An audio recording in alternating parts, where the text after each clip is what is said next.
Sports. We are Blackmore. We are Detroit. Tigers baseball on Fox Sports Detroit is presented by Bell Tire.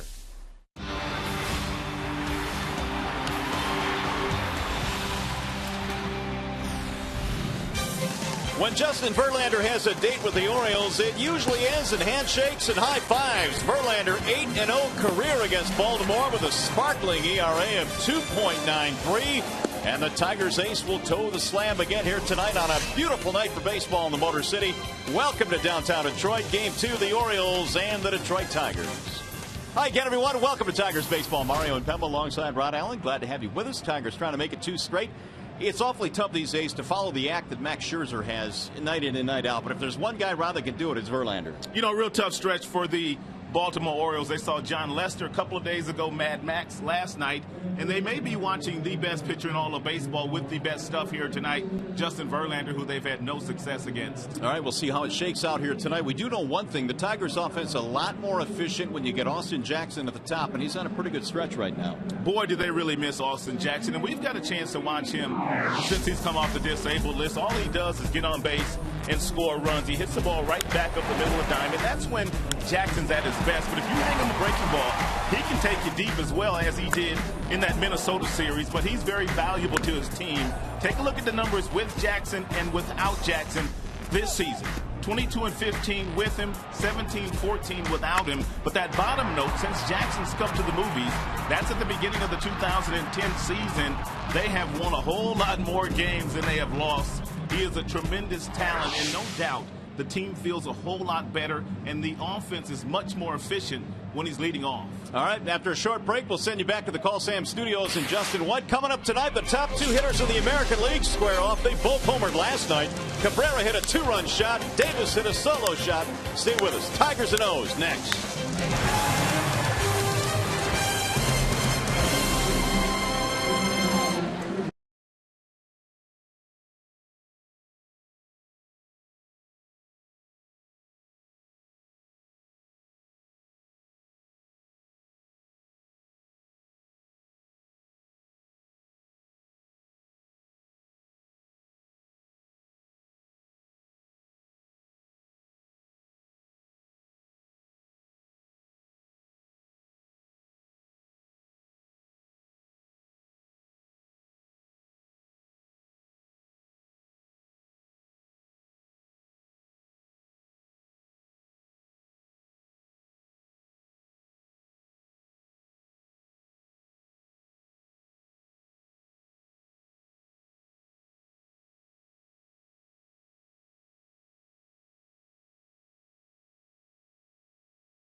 In a battle tonight against your Detroit Tigers. Game 2 in this series from Comerica Park. Tigers, or the Orioles starting lineup rather, presented by the Metro Detroit Chevy dealers. It'll be Nate McLeod leading it off in left. Manny Machado at third. Nick Markakis in right field. Jones and Davis and Wieters in the middle of the lineup. Hardy, Ishikawa, and Flaherty, your bottom three tonight for Buck Showalter. And they are facing the right-handed offerings of Justin Verlander, presented by Family Heating, Cooling, and Electrical. Justin Verlander probably pitching his best baseball as we speak. He was outstanding his last outing against the Kansas City Royals. He has won his last 4 starts, and this Baltimore Orioles team, they have not been able to beat Justin Verlander in his career.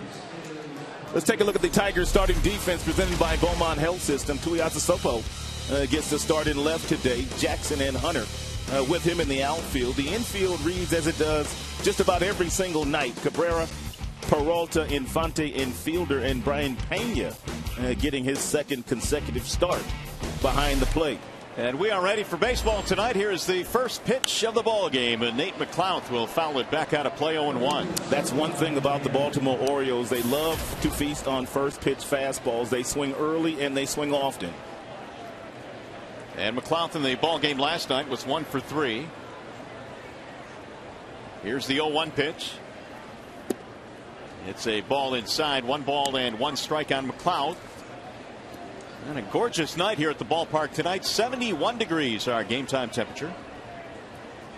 McLeod had a base on balls in the ball game last night, but didn't figure in any of the scoring. Tigers pitching was outstanding again last evening. Ball high, 2-1. Verlander tonight is in search of his 9th victory of the season. Probably should have had it in his last outing, but the Tigers gave one away against Kansas City. Lost it in 10 innings. Here's the 2-1. Lifted high in the air to center field. Jackson is on the move. He's under it, and McLeod is out, 1 away.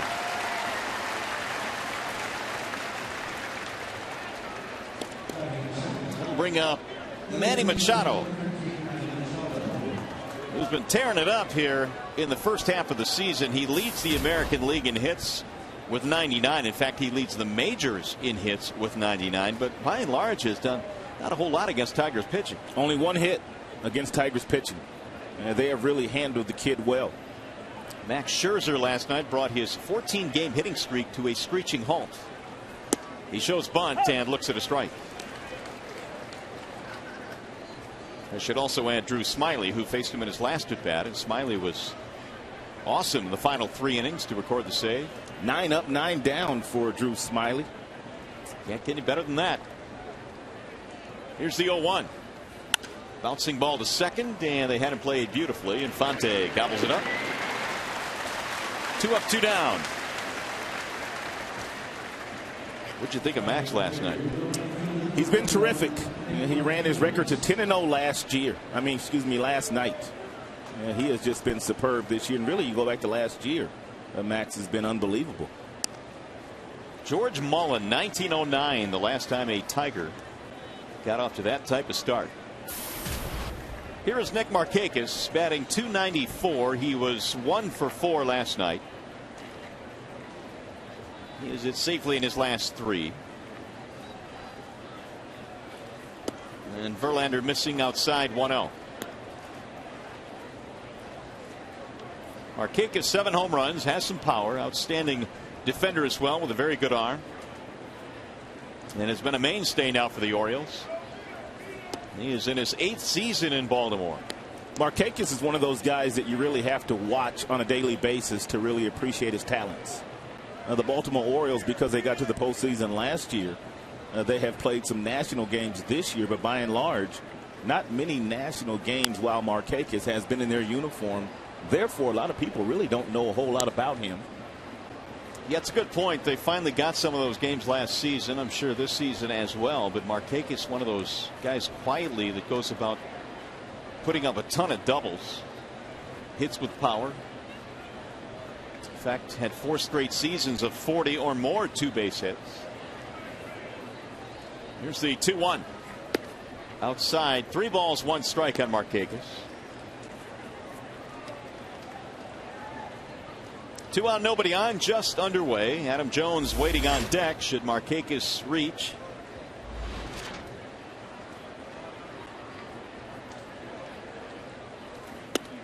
And there's a strike. Markakis let go with the bat.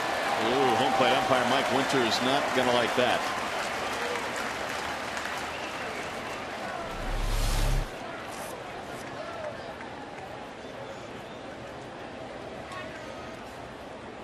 Seemed outside, but Verlander gets the benefit of the call. 3-2. Buck Showalter does not seem real pleased with that last call. Here's the 3-2 pitch, and that is ball 4. So it's a 2-out walk for Markakis. In the end, he ends up at first base. And it keeps the inning going for their cleanup man, Adam Jones. Really a pretty good 3-4-5 in Baltimore this year with Markakis, Jones, and Davis.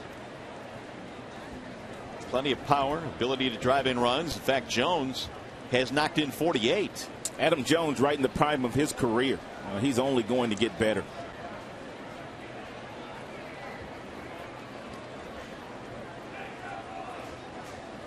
Jones, however, has had his issues against Verlander. Just 2 for 24 against JV.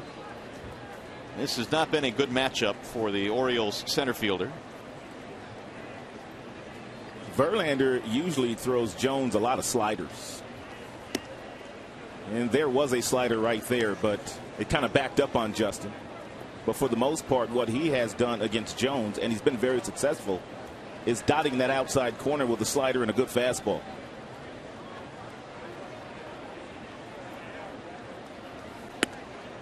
Missed high and away, and the count goes 2-0 as he threw him another one.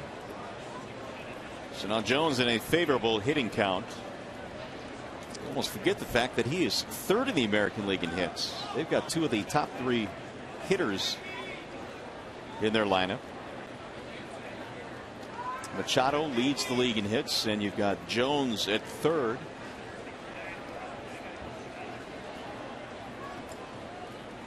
Two balls, no strikes.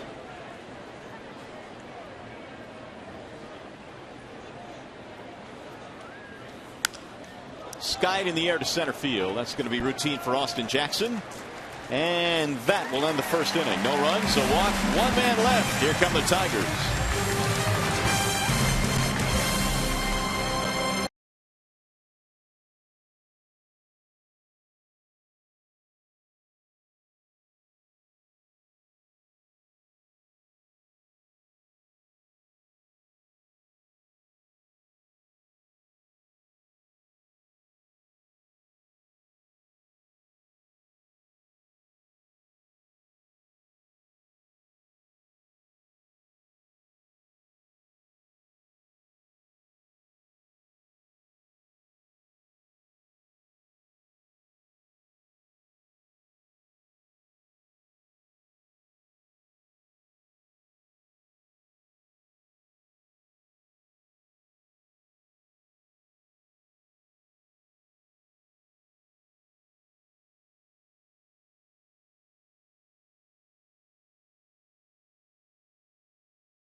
Jackson getting set to lead off the Tigers starting lineup, which is presented by the Southeast Michigan Ford dealer. AJ at the top, and he'll be followed by Hunter and Cabrera. Fielder is batting cleanup. Victor Martinez, the DH. Johnny Peralta, the shortstop. And at the bottom, you've got Tuiasa Sopo, followed by Infante and Pena. And they are facing left-hander Zach Britton tonight. Much of his work this year has come down in the minor leagues. 11 starts down there, pitching really well for their AAA club. He's had one start up here in the major leagues, didn't fare all that well in that particular start, but a couple of years ago, Britton 11-11 was the leader on their club in wins. Tim Hortons will sponsor the starting defense for the Baltimore Orioles this evening. It's McLeod, Jones, and Markakis in the outfield. It's Hardy and Flaherty up the middle, Davis and Machado on the corners of the infield, and Matt Wieters, the catcher tonight. And so the Tigers will take their first swings against the Orioles. J.J. Hardy, a fine two-way player offensively and defensively. And Britton's got a 3-pitch mix. He's got a fastball. He also will sink the fastball. He has a changeup and a breaking ball. He's at his best when he's keeping the ball down and getting lots of ground balls. That's his strength. So here is Jackson, who had 3 hits in the ball game last night, plus an RBI. And Jackson, upon his return from the disabled list, has gone 7 for 16. Britton, the lefty, who hails from Panorama City, California. That's where he was born. We'll get things going here. And Jackson takes strike 1.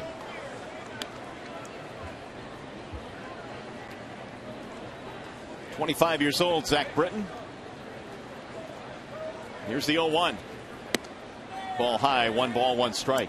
And Britton, one of those guys that stands on the third base side of the pitching rubber, and what that helps left-handers do, it helps them get fastballs inside to right-handed batters by being on that side of the pitching rubber. 2-1. Britton last year had 3 stints on the disabled list with the Orioles, made only 11 starts after a promising rookie campaign. His 2-1 offering is lifted in the air to center. Jones drifting back, and Jackson is out, 1 gone. Some early fly balls out there to center field. That's unusual for Britton. Down in the minor leagues, he was averaging nearly 4 ground balls for every fly ball, which led all minor league pitchers. So when he gets it going, he's a ground ball machine. Torrey Hunter is batting .292. That's unheard of. 4 ground balls to every fly ball. It's out of control good in terms of getting the grounders. 1 ball, no strikes on Torrey. 1 for 4 last night. Hunter had .292, .295 overall in his career against the O's. Here's another ball put in the air. First base side, foul ground. Davis, 2 gone.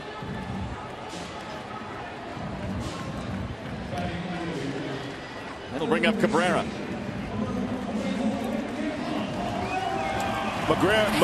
Miguel Cabrera, his first time up in last night's game, got a breaking ball from Arrieta, and the first pitch he swung at hit a 2-run home run to get the Tigers on the board. You talk about putting a charge into one. Better than 400 feet the other way. Homer number 19.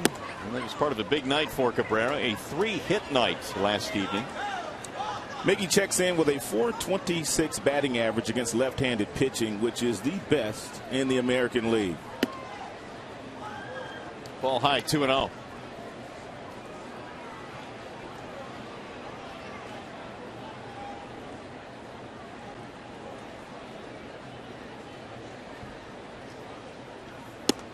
Tigers have a boatload of guys in their lineup that have done really well against lefties. Cabrera, you just mentioned, is first. Peralta is at .424. He's second. Yeah. Fielder's third. .378. Top 3 against lefties. Strike called, and that will even the count now, 2-2.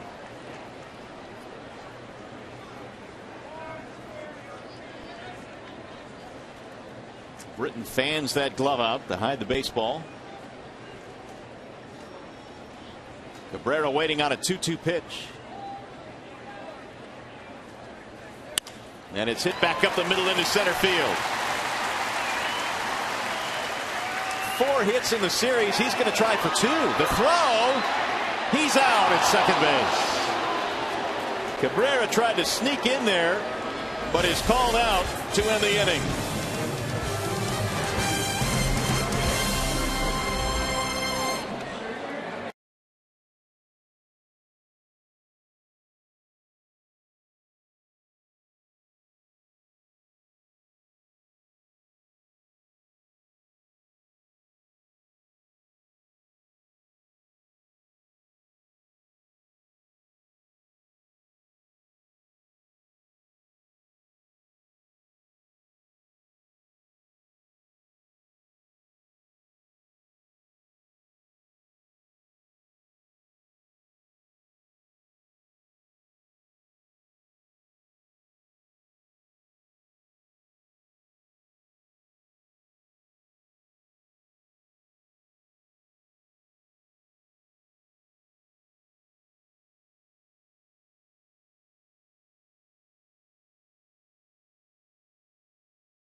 McLeod, the left fielder, trying to stretch a single into a double. And Mickey does this on occasion, kind of cruising out of the batter's box, and he thinks the outfielder's kind of falling asleep, and then he tries to stretch it into a double, but he was called out by Laz Diaz, who is the second base umpire. Really close play, though. Could have gone either way. Looked like he may have gotten that left foot in there before the tag of Hardy. I think if he got in, he barely got in, but it looks like he just may have beaten the tag. And Miguel caught this outfield off guard. It was in a game in Baltimore when the Tigers were there at the beginning of the month of June, when he stretched a single into a double on Adam Jones, their center fielder. So Britton avoids any trouble. And Verlander back to work now as he misses outside to Chris Davis. They have the shift on for Davis. Davis at .337, 24 home runs. That leads the American League. He hit one last night, well over 400 feet. Pulled it off Max Scherzer in his first at bat. It was their only run, and here's the shift that the Tigers are employing tonight.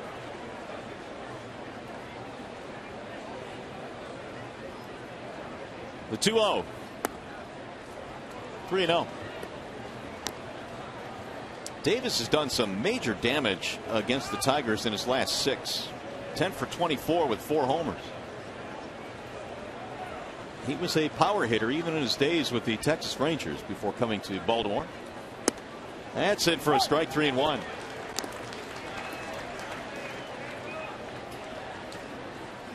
The American League's Player of the Month. He hit 9 homers in April when he won that award.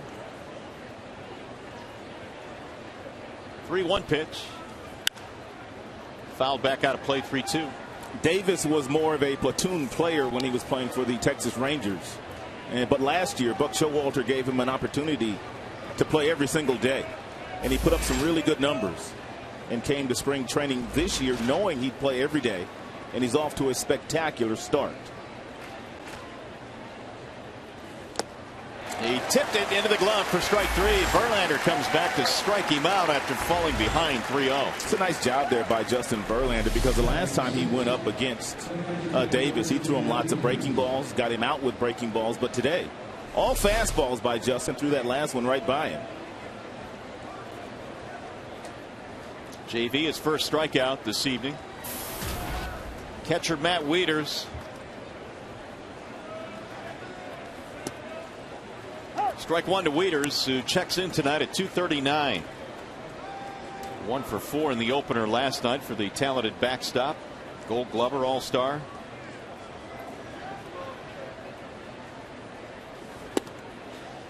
Strike called. 0-2.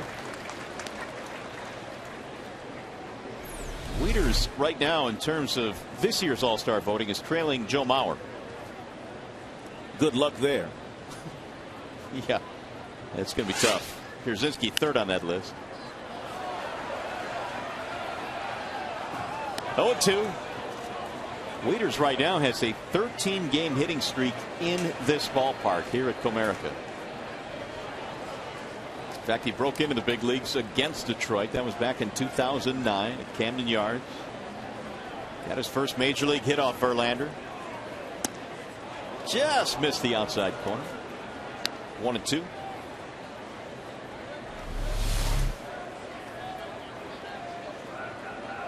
And nice job there by Brian Pena, holding it long enough to give Mike Winters a really long look at it. 2-2. Pena making his second consecutive start. Alex Avila placed on the disabled list yesterday with a bruised forearm. Brian Holiday was called up. He will serve as the backup in the interim. Swing and a miss, and down goes Wieters. Back-to-back strikeouts.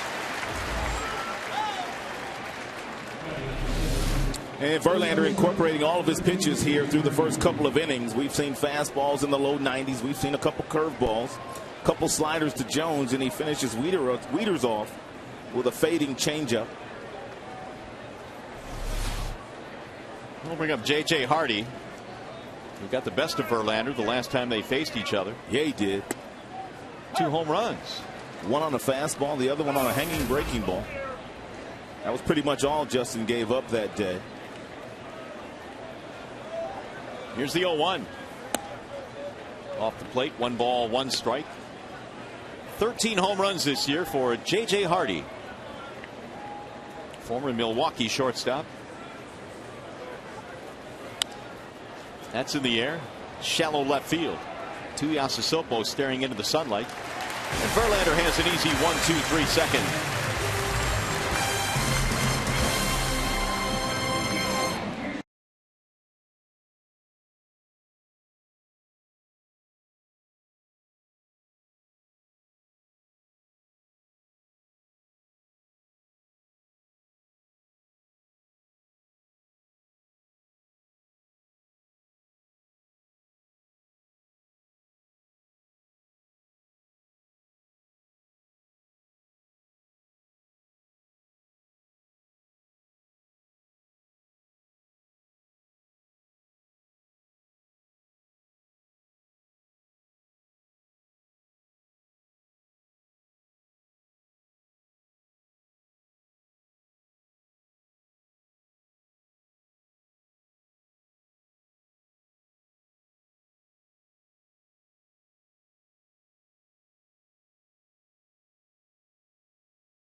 Sports Detroit is brought to you by Comerica Bank, a part of Detroit and the community since 1849.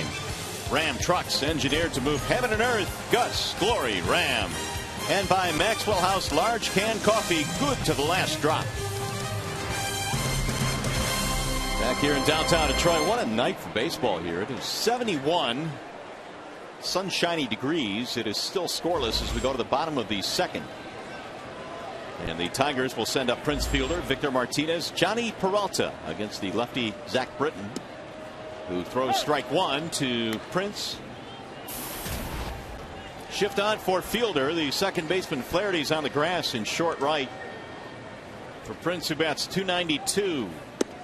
And that missed outside 1-1. And fielder now trying to get back up to that 300 mark. He's getting close.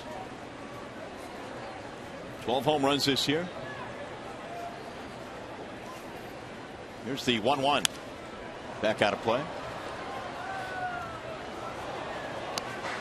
Here's what we were talking about a little bit earlier. The Tigers against left-handed pitching, and boast 3 of the best batting averages in the American League.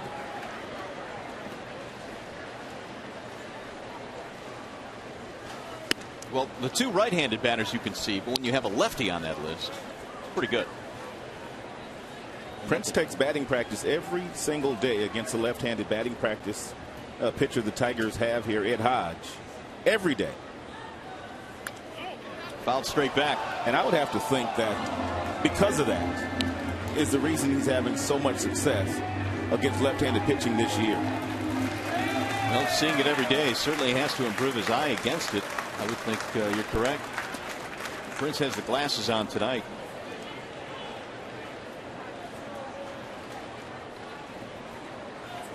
Two and two. Ooh, we just got a piece of that one and barely stays alive. Took it right out of the glove of Matt Wieters. Victor waiting on deck. Tigers at 10 over 500 at 39-29. Inside, run at full now, 3-2.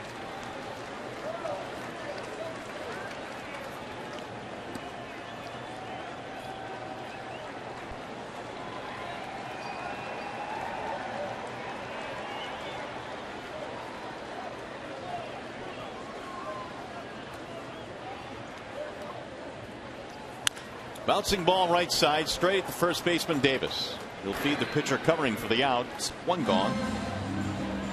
Fielder retired, 3-1. We'll bring up Victor Martinez. Remember just a few short years ago, Rod, Zach Britton was part of a quartet of pitchers that they had. Jake Arrieta, Brian Mattis, Chris Tillman. They were all supposed to be the foundation for years to come for Baltimore. Just goes to show you how difficult it is to get some pitching in your minor league system, get them up here to the major leagues, and guys have some longevity. Yeah, not as easy as it seems, even when you draft pitchers very high in the draft. Not all of them turn out to be Justin Verlander. Of course, the Orioles still have a couple of guys down in the minors that they're really high on. Kevin Gausman, we saw him earlier this year. Good arm. And Dylan Bundy, too. There's the 1-0, and that's it for a strike, 1-1. And not to make any excuses for that quartet that you just mentioned, but that home ballpark that they play in is not very friendly to pitchers in general. No, it does certainly pose more obstacles. Here's the 1-1. But going forward, you would have to believe that the Orioles certainly have plenty of offense. They would have to address, I would think, their starting rotation. Well, if they're going to stay in the race the entire year, they're going to have to go out and get some pitchers. There's Tillman, who will pitch in the ballgame tomorrow against Porcello. A little bit outside. 3-1. Victor Martinez batting here in the second. With one out, Johnny Peralta waiting his turn on deck.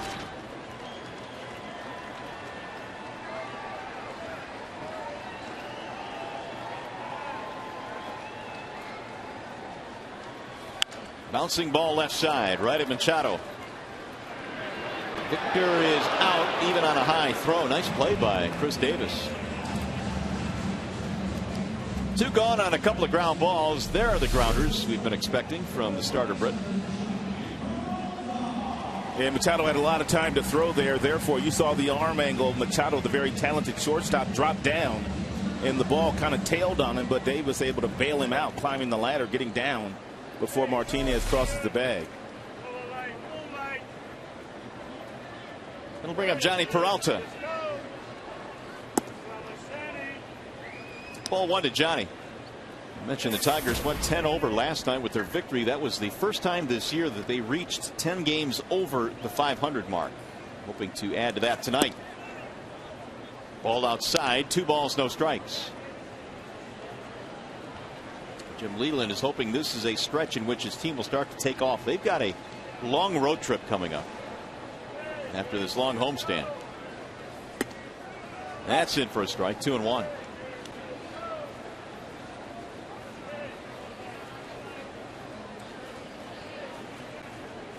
Peralta batting .332. Here's the 2-1 pitch. Ground ball toward third, foul. Make it 2-2 on Peralta. Now 4th in the American League at .332.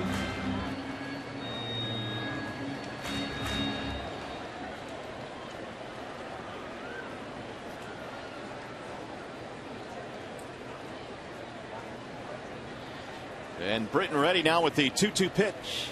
It is outside, 3-2. Tuiasosopo would bat next if Peralta keeps it going.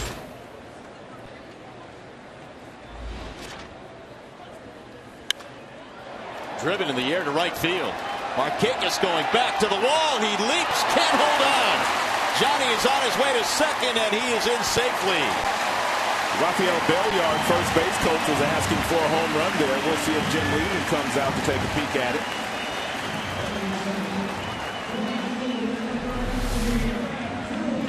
Markakis scaling the wall, and it actually hit him in the shoulder. He never made contact with the glove. Looked like it hit him right in the chops. Oh, right it did. Mouth. It did, right in the jaw.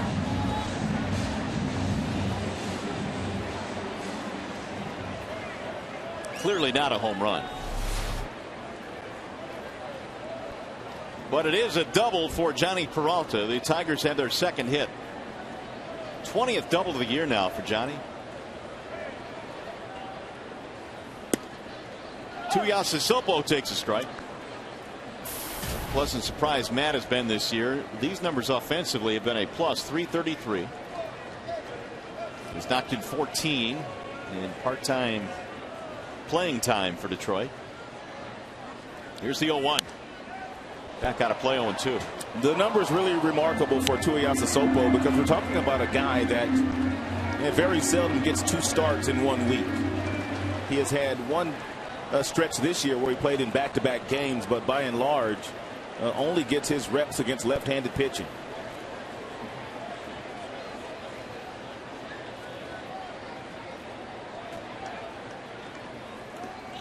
He'll get away from Wieters, but not far enough. And Tigers, one of the best teams in the American League, with driving in runners with 2 outs. Only a couple of teams better than the Tigers.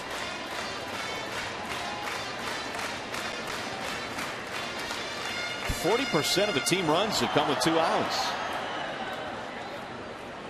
And Tuiasosopo has been clutch in that regard as well, with men in scoring position and 2 outs. He's 5 for 12. And the 1-2. Bouncing ball to third, deep behind the bag, Machado. Throw to first is in time. That'll end the inning. Tigers get a 2-out double, but strand a man. Tigers baseball presented tonight by Bell Tire.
Top 3 here at the ballpark. No score at Comerica. The Tigers have 2 hits. The Orioles have none so far. And it's a Fox Sports Detroit Prize Pack Tuesday brought to you by Meyer. Text Meyer to 37338 to be eligible to win a fantastic prize pack that any baseball fan would love. Meyer math means savings that really add up. At Meyer, the math always works in your favor. And here come the Orioles now as we go to the top of the 3rd, facing Justin Verlander. Travis Ishikawa will lead things off for the Orioles, and he takes strike 1. Ishikawa, then Flaherty, and then McLeod. JV got him 1, 2, 3 back in the 2nd.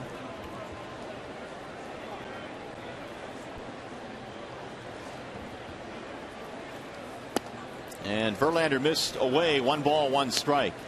Ishikawa up from AAA, where he was batting .316 with some good power. 7 homers this year for Norfolk, and he also knocked in 31.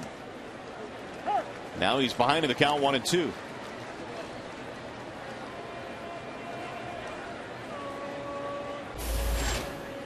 Flaherty on deck. 8, 9, and 1 in the lineup facing Verlander here in the 3rd. Here's the 1-2. Bouncing ball right side, ranging left is Infante. And 1 gone. Back to the studio we go with an update on the debut of Will Myers. Let's send it to Mickey York.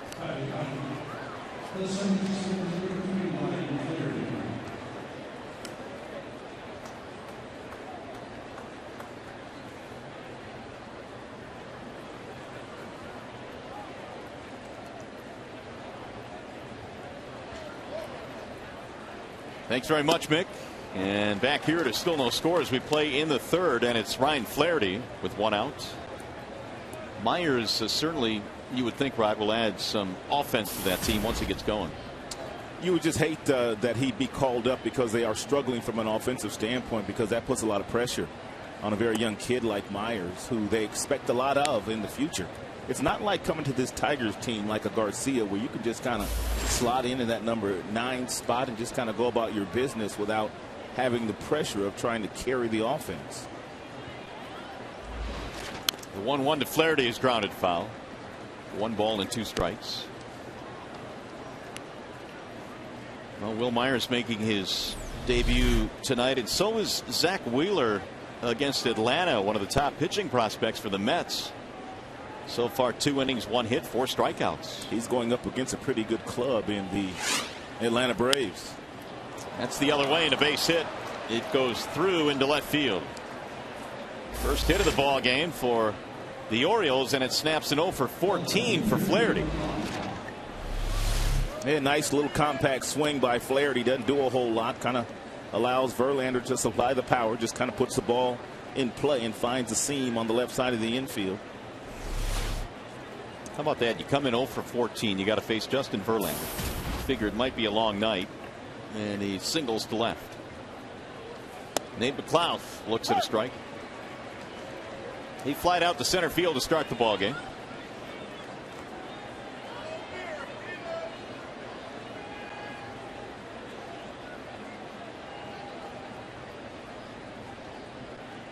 Now Justin's 0-1. 1 ball, 1 strike. Verlander surrendered a walk in the first to Markakis, got him 1-2-3 in the second, and now a hit here by Flaherty in the third.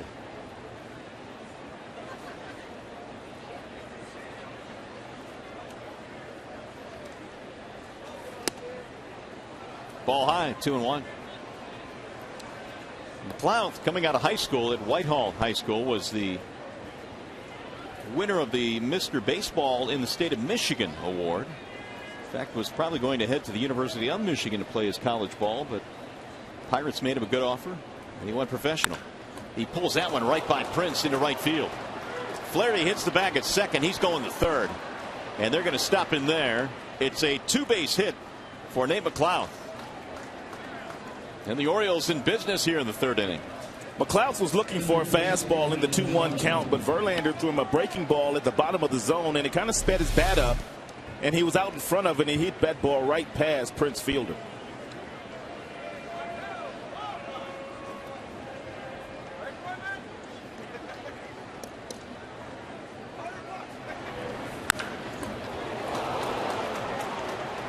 Orioles have their second hit.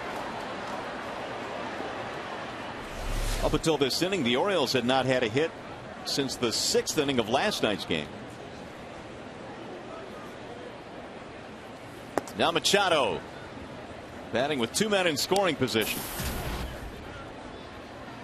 And while he is 3 for 21 this season, he's now 1 for 15 against Detroit pitching this year. But he can change all of that with a base hit.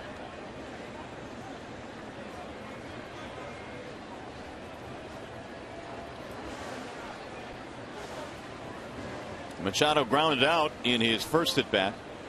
He brought a 14-game hitting streak into last night's game and then went 0 for 4, snapping the longest streak of his career. Swing and a miss, 1-1.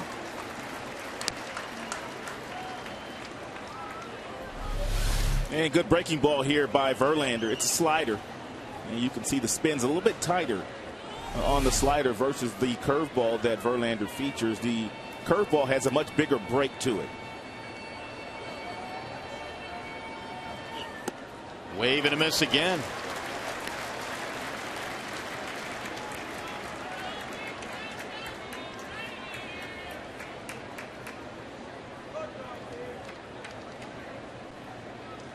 Buck Showalter's team took off last year when Machado was called up from Double-A Bowie to the big leagues. Here's the 1-2. Pena able to block it. 2 balls, 2 strikes.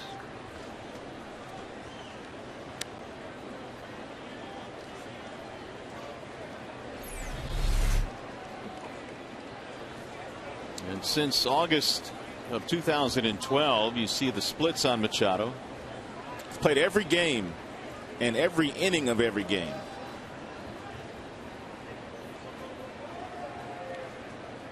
He has certainly made a difference. Here's the 2-2. Swing and a miss, struck him out, and Verlander picks up another strikeout, his third. That was a biggie. He got him out on 3 sliders, and Machado swung through all 3 of them. But really, Verlander made 3 outstanding pitches to the youngster. That gives Verlander now a chance to pitch out of this third. 2 on 2 out. Nick Markakis walked his first time up.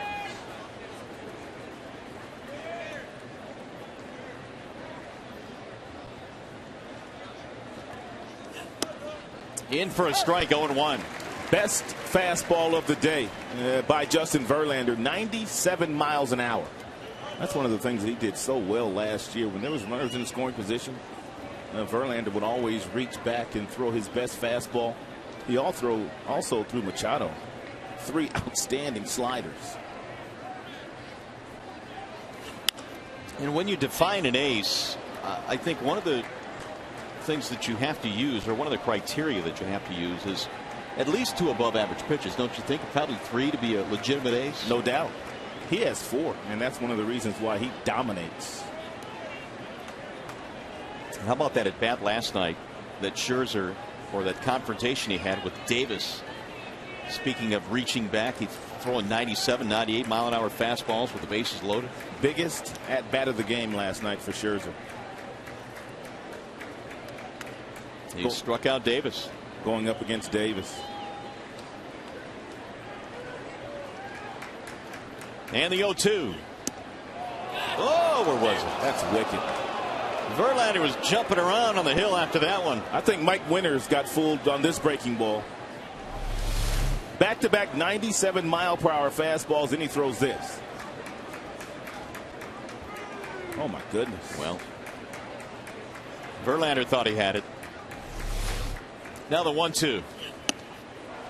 Came inside that time at 97 again. One of the few guys walking around on this planet that can go from 90 miles an hour at the beginning of the game, and then whenever he needs to reach back to get 97, 98 miles an hour, he has that in his back pocket. Not many of those guys walking around.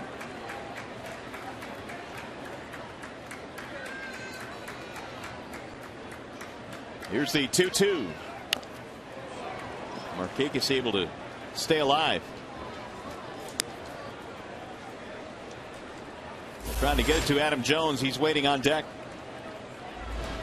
First real scoring opportunity for the Orioles. Second and third, 2 outs. Verlander has just struck out Manny Machado.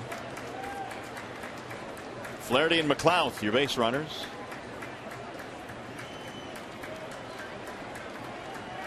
And again the 2-2.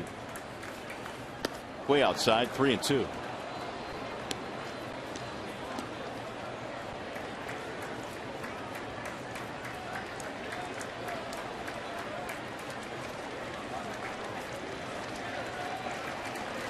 Full count on Nick Markakis.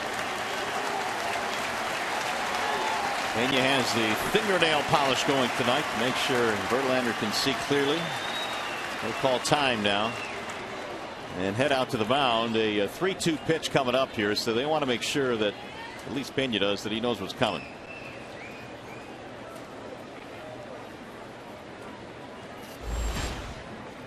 .53 now thrown by Verlander. And Baltimore Orioles are doing tonight against Verlander the same thing they did against Max Scherzer. And piling that pitch count up. Max only able to go 6 innings in last night's game because of the pitch count. Back out of play.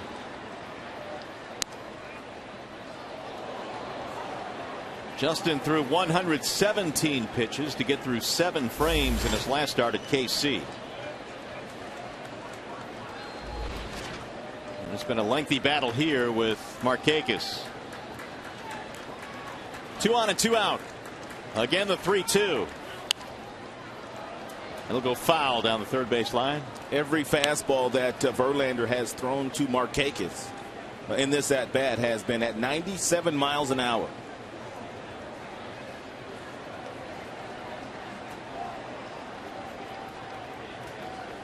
A lot of times, as Leland talks about, it's not necessarily the amount of pitches, but how stressful some of them can be.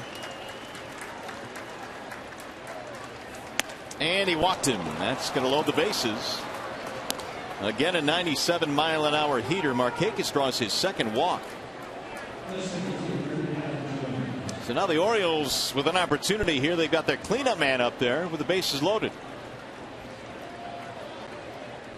And Jones has one grand slam in his career. 3 for 5 this season with the sacks full.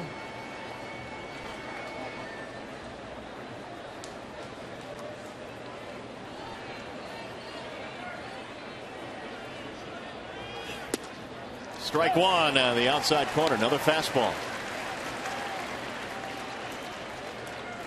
2 for 25 with 8 strikeouts against Justin Verlander in his career.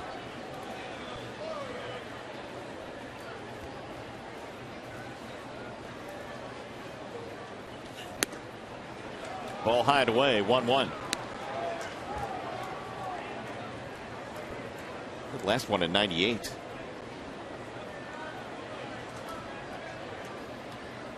Flaherty, McLeod, Markakis.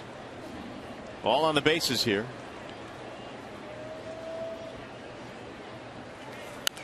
Fouled away. This next pitch for Justin will be his 30th of this half inning. And this on the heels of a very quick 1-2-3 second, and you got Davis waiting on deck. And we'll see if Justin can finish off Adam Jones. Here's the 1-2 in the air, left side of the infield. Cabrera says, "I'll take it." He does. Orioles leave him loaded. JV pitching out of a jam.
There's no runs, 2 hits, and you can enjoy 8 Tigers games of your choice for as little as $26 a game with the new Tigers Summer 8-pack.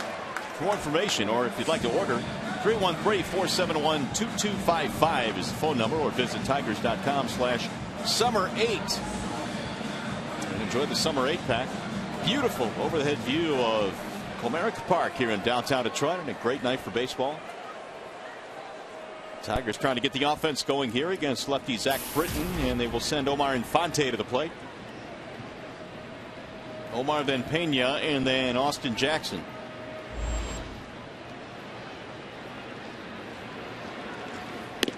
Omar takes strike one. The average is up over 300 now, 308. 21 RBIs for the Tigers second baseman. Here's the 0-1 pitch. Slow roller left side of the infield. Hardy with the running scoop. And he got him by half a step. Well, he needed to get rid of that thing quickly. And he did. One gone. And J.J. Hardy won a Gold Glove last year at that shortstop position. Very quick exchange to the throwing hand, and he throws accurately across the diamond to Davis to nip Omar Infante right at the wire. You may have two of your steadiest shortstops in all of baseball here tonight in Peralta and J.J. Hardy. Ball one to Brian Pena. Not much fanfare surrounding either player either, huh? They make every play, and they throw accurately across the diamond. Here's the 1-0 to Pena. On the ground at third. Diving stop there by Machado to his feet. Two gone. And Manny Machado's got those shortstop feet. He has played shortstop his entire life until coming to the major leagues last August. So he gets himself in a really good position and has a lot of range laterally to the left and the right, and it takes very little time to get up to make that throw across the diamond to get Pena.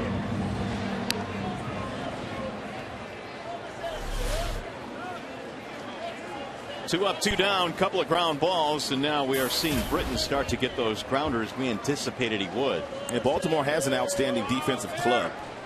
They don't make many miscues. Well, they've got Wieters behind the plate. They've got Hardy at short. They've got Jones in center. Up the middle, really good. Yeah, they have four guys on their defense that have won Gold Gloves. Britton will handle this one, and Jackson is out. Quick 1-2-3 inning. We shall go to the fourth.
Summary: Verlander had to pitch a little bit of stress last half inning after the double to McLeod, second and third, but he's able to punch out the rookie phenom Machado with a slider. He thought he had strike three there against Markakis, but didn't get the call.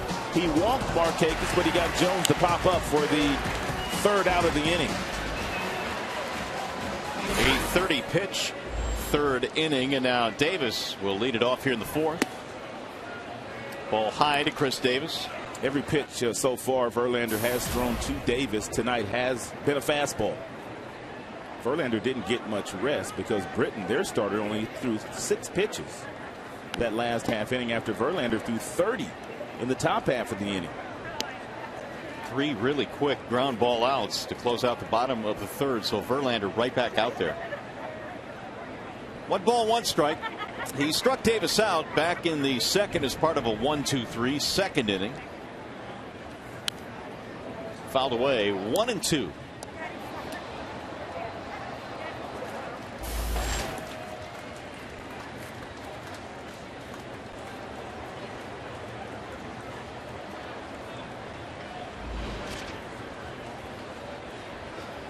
Breaking ball rolled to first base right at Prince. Verlander covers, and they'll record the out that way. 3-1. Davis now 0 for 2. And brings up Matt Wieters.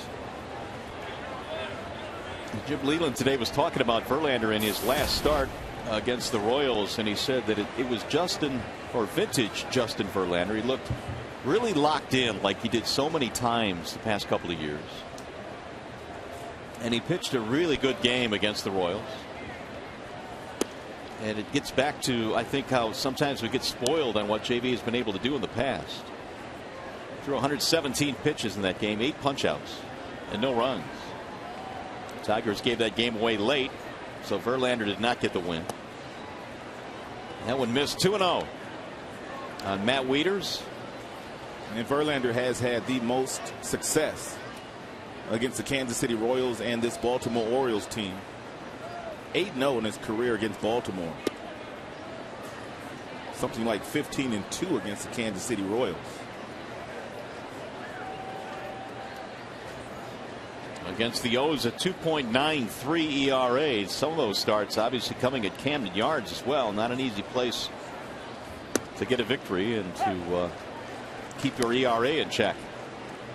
3-1 on Wieters. J.J. Hardy waiting on deck.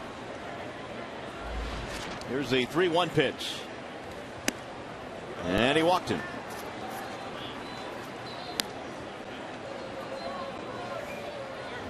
Here's today's high-speed stat brought to you by Charter Internet. And Tiger starters in their last 23 games, 21 quality starts. And the earned run average at 232. And opponent's batting average at just 194, and the whip is under 1. Quality indeed. Here's Hardy. Ball 1. Verlander now has walked 3. And because of that, the pitch counts at 70. Hardy flying out to left field his first time. That's it for a strike. Verlander really one of those guys where you can kind of throw the pitch count out the window. Although Jim would never really leave him out there for 140 pitches, he could throw 140 pitches and not really be fazed by it. He's in that kind of shape, and as you called him earlier, he's a horse. High fly ball left field, hit pretty well. Tuiasosopo is going back. Track wall, can't get it. It is gone, and J.J. Hardy does it again. His 3rd home run against Verlander this year.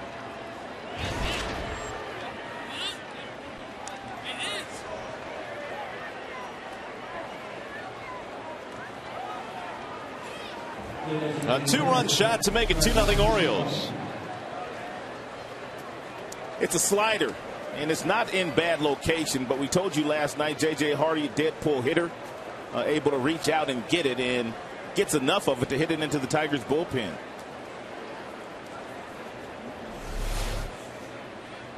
th home run of the year for Hardy. All 3 of those homers have come in the last 2 games that he has seen it.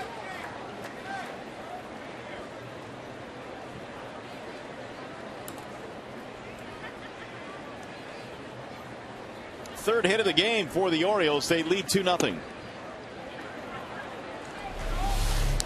Here's one more look at the home run off the bat of Hardy from the camera on top of the scoreboard in left field. Right into the bullpen. Out beyond the left field wall. Ishikawa takes outside. 2 balls, 1 strike.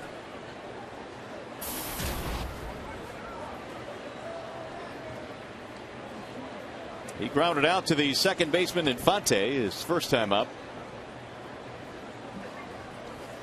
Swing and a miss. Right through a letter high fastball. 2 balls, 2 strikes.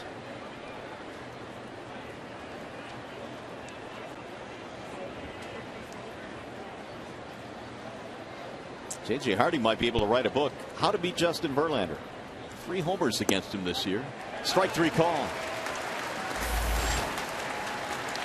4 strikeouts now for JV. 2 outs. J.J. Hardy and Justin Verlander will forever be linked together. If you weren't with us last night, we told you that when Verlander threw his first no-hitter against the Milwaukee Brewers, and J.J. Hardy made the final out of that game, flying out to Maglio Ordonez in right field, right here in this ballpark. That's it for strike 1 on Flaherty. Hardy with Milwaukee in those days. So was Prince Fielder. Here's the 0-1. Right back up the middle into center. That ball was solidly hit by Flaherty, who is now 2 for 2.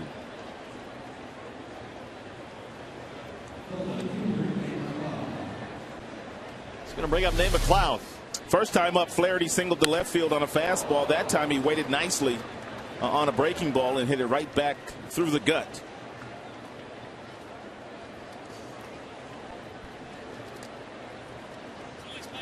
Verlander had to duck out of the way. Orioles now have 4 hits. They've taken a 2-0 lead on the home run by J.J. Hardy. Nate McLeod had a double back in the 3rd. That was that stressful 30-pitch inning for Verlander. He threw that one away, but it hit the runner. We got fortunate there.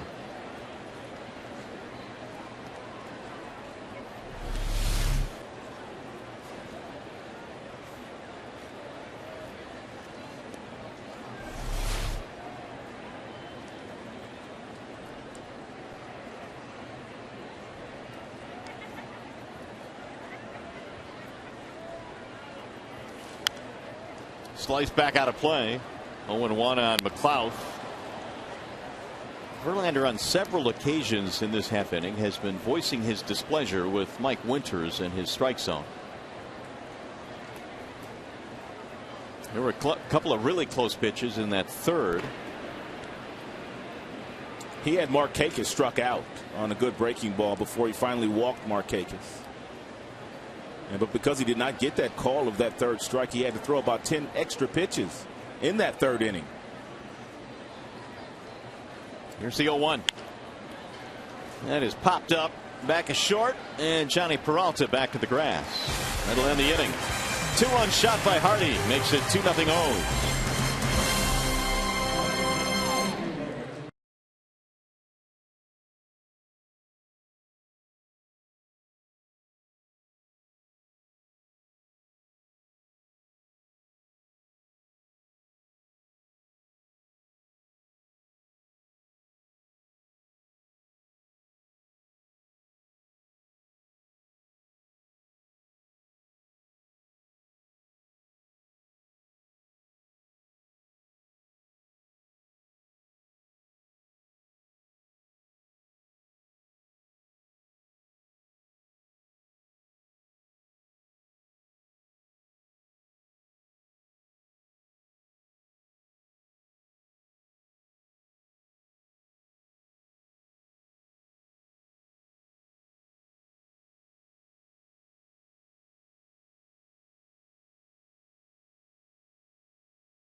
In the batter's box gets a fastball from Verlander, plays long ball. Next time up gets a curveball. Same result. And then here this evening, it's a slide piece that he takes deep. So whatever Verlander features to J.J. Hardy these days, Hardy seeing the ball awfully well out of Verlander's hands.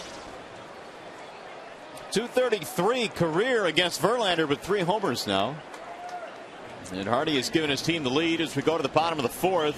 It'll be Torrey Hunter to start things off, then Miguel Cabrera and Prince Fielder. Facing lefty Zach Britton, who had a 6-pitch 3rd inning. And he got 3 ground ball outs. Strike 1 to Torrey.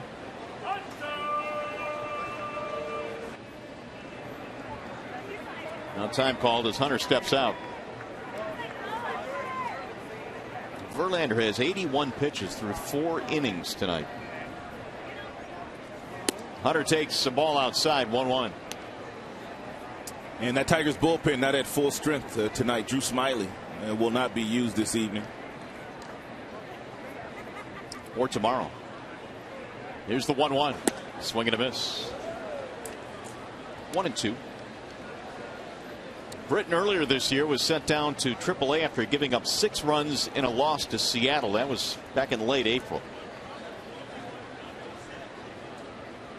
Here's the 1-2. Pulled on the ground and a diving stop at third by Machado. His throw is in time. Oh, what a play by Manny Machado. And that's what they talk about when they say this kid can play some D. He is young and he's very athletic. We've seen diving plays to the left, this one to the right. But look how quickly he gets to his feet. And look at the arm strength going across the diamond to get a guy that can run pretty well in Torrey Hunter. He threw that on a line to Davis. That's a big play. That's a double down in the left field corner.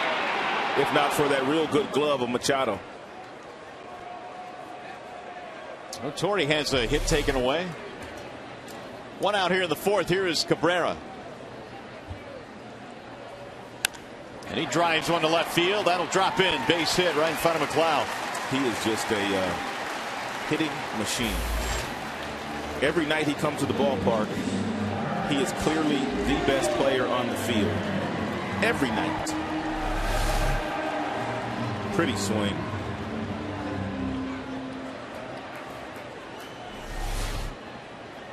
Two for 2 for Cabrera.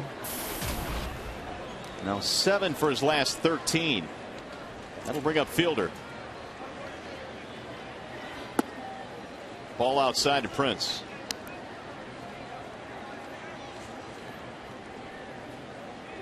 Britton had gotten 5 consecutive batters all on the ground prior to that single by Cabrera.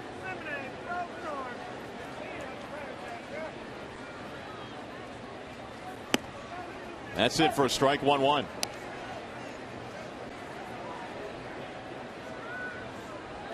Machado at third base already has 4 assists in this game.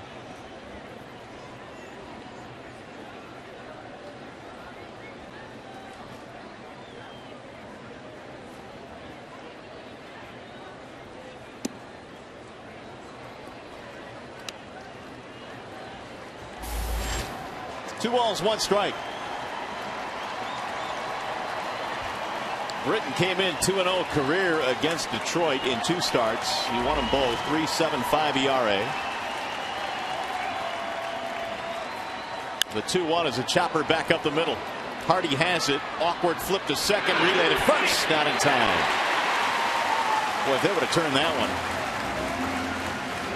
one. They get the force.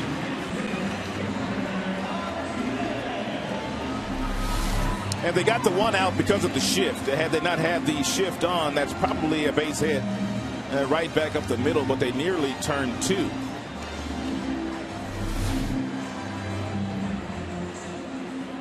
Flaherty's relay to first base just a little bit late. So Prince is on now with 2 outs. Here's Victor Martinez. If you weren't with us at the top of the show, we told you that Britton, while he was in the minor leagues, averaged 4 ground balls for every fly ball, which led the minor leagues.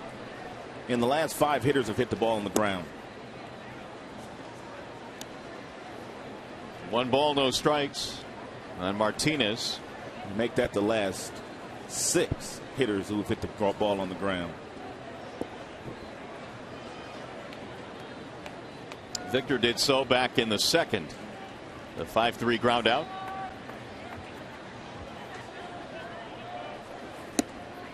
Swings right through a fastball. 1 ball, 1 strike. Britton was the Orioles minor league pitcher of the year in 2010. And then he won 11 ball games in his rookie season of 2011.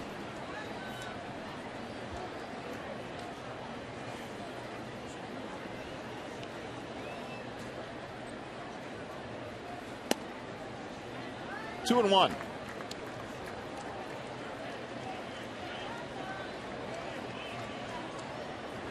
Martinez 0 for 3 last night, had a sacrifice fly to drive in a run. Lengthening the Tigers' lead late in that game. The Tigers would go on to win 5-1.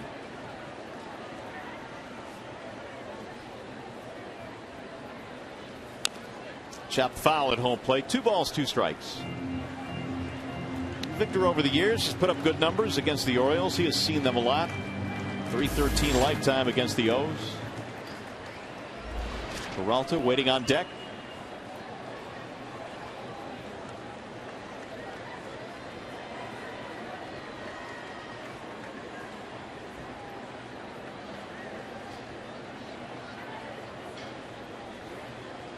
Britton is ready with the 2-2. Here it is. Outside, 3 balls, 2 strikes.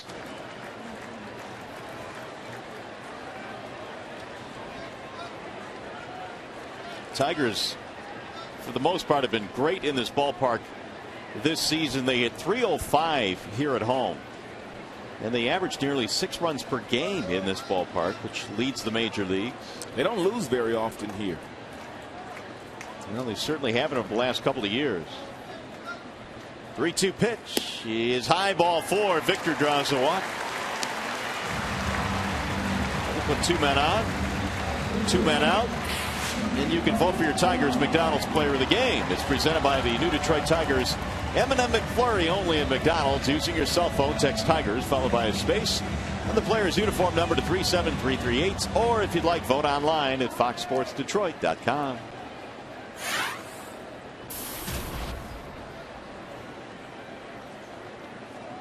Here's Johnny Peralta. Tying runs are on here with 2 outs. We're in the 4th.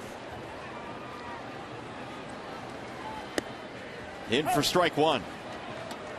Johnny had that double back in the 2nd. And it seems like every night he's putting up a multi-hit game. He's had 26 multi-hit games this year. Among the leaders in the American League in that category. He's 5th.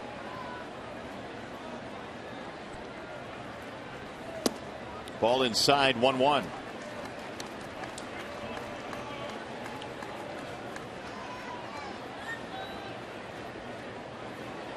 Tigers in the ballgame tonight have had only 1 at bat with a man in scoring position. That was after the Peralta 2-base hit in the 2nd. Tuiasosopo grounded out.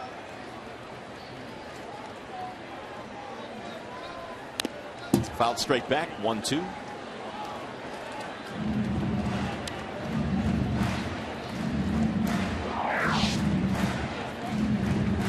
I guess when you put up these kind of offensive numbers, you're going to win a lot of home games. And those are major league ranks. First in batting average, on base percentage. Total that all up, and the Tigers this year are 23-10 at home.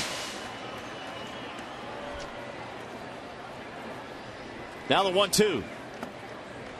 2 balls, 2 strikes. The 23 home wins is the most in the American League. Atlanta has 24 home wins over in the National League, and Cincinnati has 25 home victories. And now the Tigers just need to figure out a way to play a little bit better away from Comerica Park. Way high, 3-2.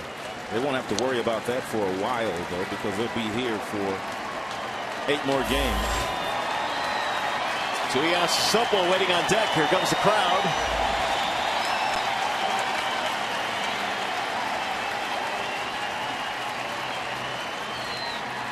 Three and 2 on Johnny Peralta. Runners will be on the move here. And they're off. Driven to center field. Jones coming on, and he will make the play to end the threat. No runs, a hit, a walk. 2 men left.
Sports Detroit is brought to you by Arby's. Try Arby's new Market Fresh Turkey Bacon Florentine Sandwich. Arby's, slicing up freshness. And by Bell Tire. Get the lowest tire price, period. Bell Tire. Campus Martius, downtown here in the Motor City. And a great night for baseball. Right now, the Orioles have a 2-0 lead as we go to the top of the 5th. Here's the AT&T trivia question this evening to test your trivia skills. And your question tonight is, what team holds the Major League Baseball record for most pitching strikeouts in a season? Which pitching staff? Major League record for most pitching strikeouts in a season. Tigers certainly have had their share of punch-outs this year on the mound. Verlander goes back to the hill. He has thrown 20 pitches more than Britton has tonight. First pitch is hammered in the air toward left. Tuiasa Sopo coming on. It's going to drop. Machado is on his way to second. Throw, tag, safe. Another bang-bang play for Laz Diaz down at second. That is the 33rd double of the season for the youngster Manny Machado, which paces the major leagues. And Verlander fooled him with a breaking ball. He's out in front of it, but Tuiasa Sopo was playing deep. And by the time Tuiasa Sopo picked it up, he fired to second base, and there's Laz Diaz making another safe call. Real close play, and he made the right call. Just ahead of the tag. Good call by Laz Diaz. So the leadoff double is the 5th hit of the game now for the Orioles. As we play here in the 5th, they lead 2-0. Nick Markakis takes ball 1.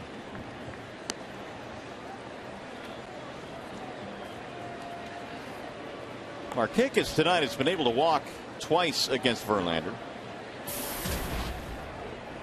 Earlier this year in the month of May had a 12-game hitting streak. 2-0. He's been very patient tonight against Verlander. He walked his first time up. He saw 6 pitches in that at bat.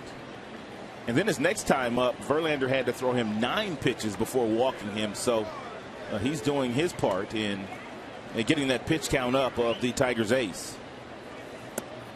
Markakis in his amateur days could really throw the baseball. He was a pitcher and he threw mid-90s. That arm translates very nicely into right field as well for Markakis. He's been one of the better hitters in the Orioles lineup the last 8 years, and he's got a 3-0 count here. He's taking, and it's a 4-pitch walk, the 3rd walk that Markakis has picked up tonight. Verlander has walked 4 total. So it's a little off night for Justin Verlander after a spectacular outing in his last outing against the Kansas City Royals. Here's Jones now. Nobody out. Adam Jones batting .300, trying to pick up Machado and Markakis. Season high for base on balls in a game for Verlander is 5.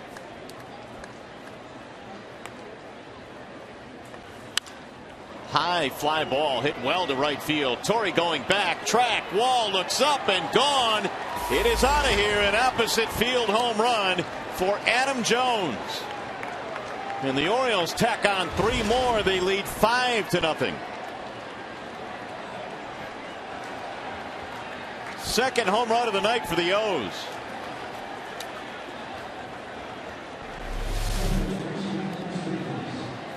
Adam Jones got himself a fastball. Looked like he was a little late on his swing, but Verlander with that big fastball. When Jones did make contact, Verlander supplied a lot of that power and allowed that ball to carry out to right field. So just like that, a 2 spot in the 4th, a 3 spot here in the 5th, and it's 5-0. That's into center field where Jackson is positioned, and that's the first out of the inning. There's a little wind blowing out toward right field. We don't usually see right-handed batters reach the seats in right field unless it's Miguel Cabrera, but Jones hits his first home run of the season to right field. And maybe why right there. The flags are starched out toward right.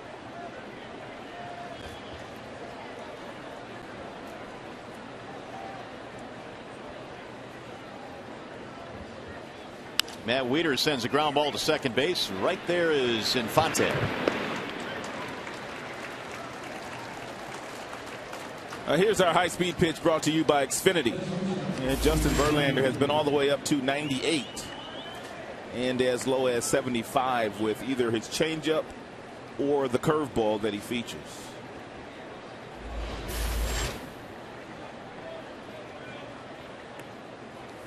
J.J. Hardy has the other Orioles homer. That was a 2-run shot in the 4th.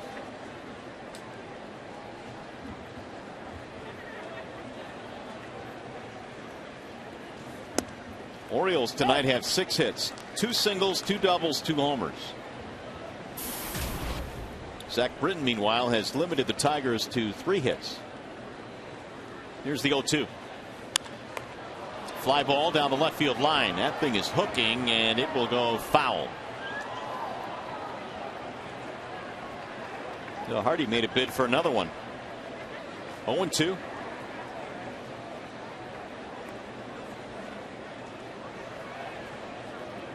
Jones, a 3-run shot, his 15th of the year. Off the plate, 1-2.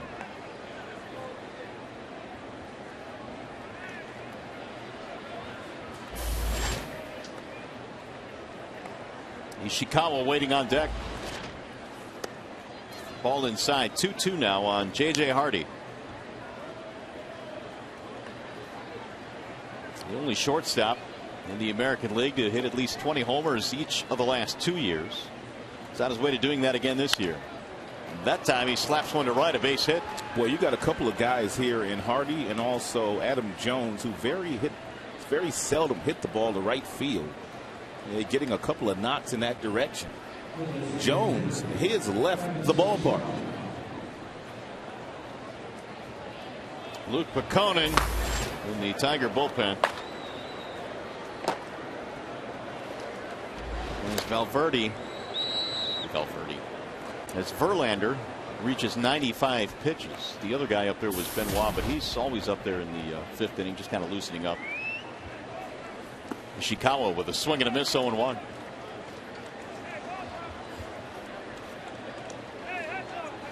He's 0 for 2 tonight. Strikeout, ground out.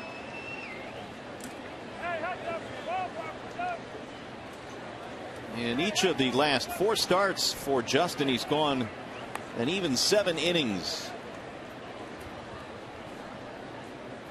But he's thrown a lot of pitches in this game. There's a strike call. This is a different Baltimore Orioles team. They saw John Lester just a couple of days ago of the Boston Red Sox, and Lester pretty much had his way against Baltimore in his career. And they beat him. And they ran into Max last night. Verlander today and having success against Justin. 1 ball, 2 strikes. But as Jim Leyland would say, this is the big leagues. You're going to see a good pitcher just about every single night. He is also fond of saying the other side gives scholarships as well. Here's the 1-2. 2-2 the count on Travis Ishikawa.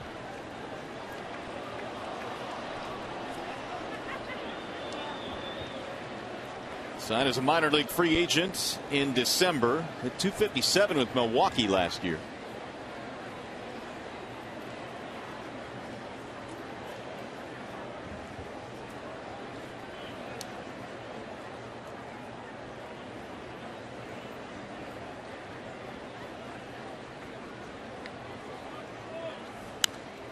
Fouled back out of play. So that's an even 100 now for Verlander. And here is the pitch count by inning. The big inning was that 30 pitch third. He got out of that frame. They left him loaded, but it may have taken its toll. Outside again, 3-2.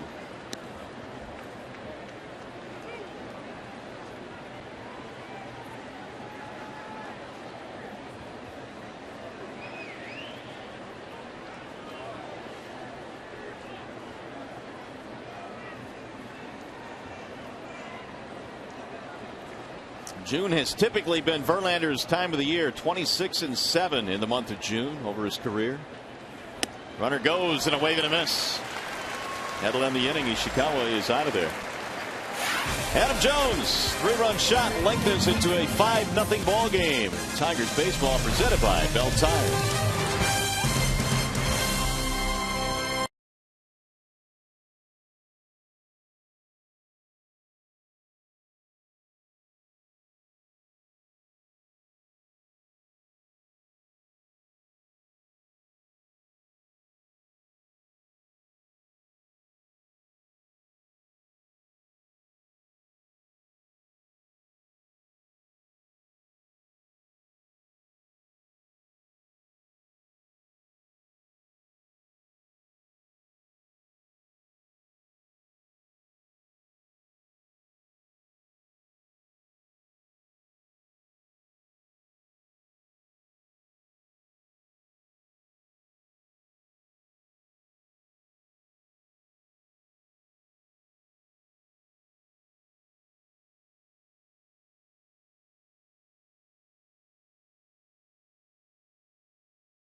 Verlander and the Tigers 5-0. And don't forget this Friday the Tigers are battling the Red Sox at 7:08. All fans are invited to stick around and enjoy a fabulous postgame fireworks display. Call 866-66-TIGER for more ticket information, or if you'd like, visit tigers.com. The return of the fireworks this Friday. We've had some fireworks already in this one. Verlander has given up 2 home runs. Tuiasa Sopo leads it off. J.J. Hardy, a 2-run shot. Adam Jones, a 3-run shot for the Orioles. Tuiasa Sopo, Infante, and Pena, bottom 3 for the Tigers in the 5th. Zach Britton missing again, 2-0. Tui bounced out back in the 2nd, 0 for 1. And Britton starting to get quite a few more ground ball outs now. Here's the 2-0. That's on the outer edge. Tuiasa Sopo disagreed with the body language.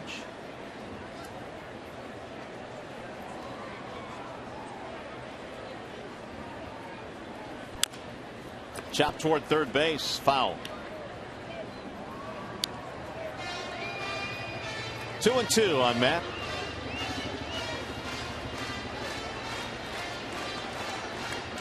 Whose on base percentage right now is at .464. He's walked 15 times, including 4 times in a single game. Had a big 5 RBI game against Atlanta earlier this year. Here's the 2-2. High fly ball hit well to right field. Markakis going back. Track wall gone. The other way. Tuiasa Sopo with a solo shot. Anything hit up in the air tonight in that direction is going to leave the ballpark.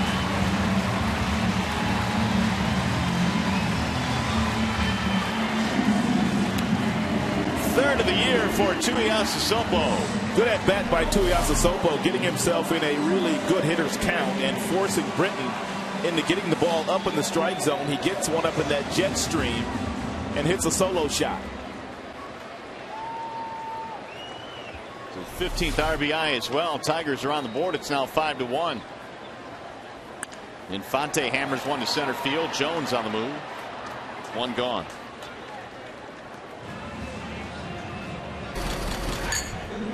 Just a reminder, as you enjoy a cold one to look forward to Miller time later in tonight's game. It's brought to you by Miller Lite.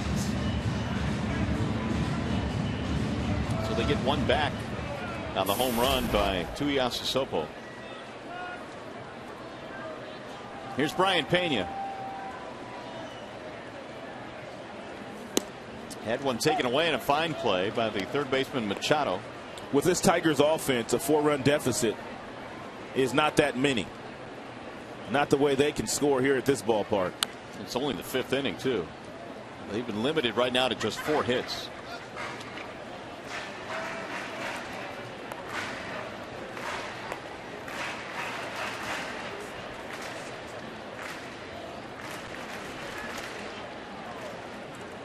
Detroit action in their bullpen. Darren Downs, the left-hander, now has joined Luke Peconin. Try to hold up, unable to do it. That's a strikeout, and Pena is out number 2. It's also the first strikeout of the night for Zach Britton.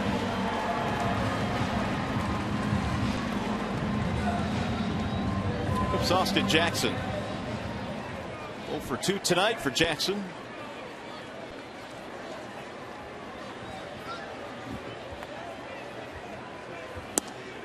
Oh and 1.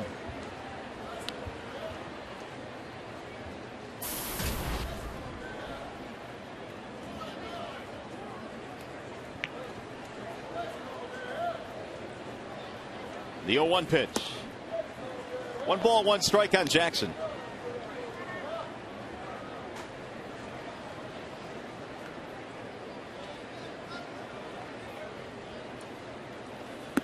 Outside, 2-1.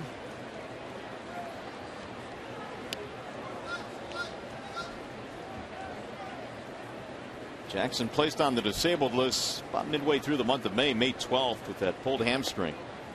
Took a while for him to get back, but here he is. And he takes outside 3-1.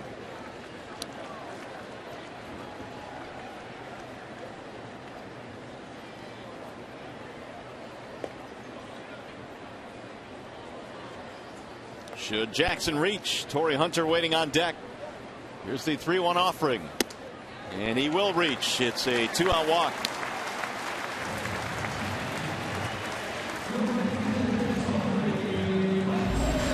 Total 75 now for Zach Britton.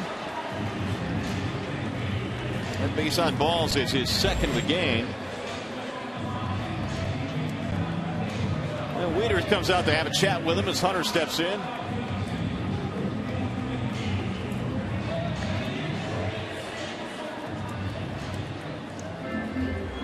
Torrey had a double taken away in a diving play in his last at bat. Machado with a terrific defensive play at third.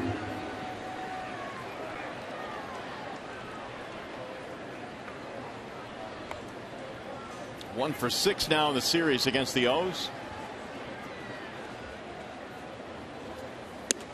In for strike 1.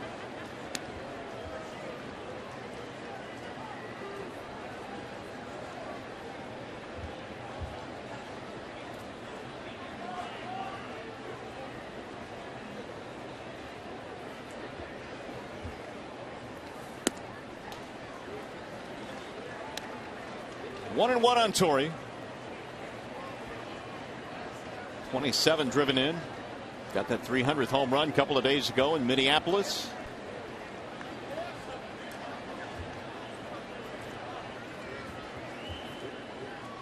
Here's the 1-1. 1-2 on Hunter. Cabrera would be next.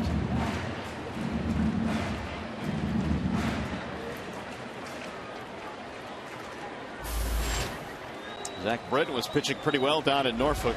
Was 3-2 with a 3.82 earned run average at AAA. Jason Hamill was supposed to pitch in this series, battling a stomach virus. So they have backed him up out of the series. Bouncer right back off the glove of the pitcher. Fielded by Flaherty, is thrown out in time. It's an infield hit. Now you bring the big guy to the plate.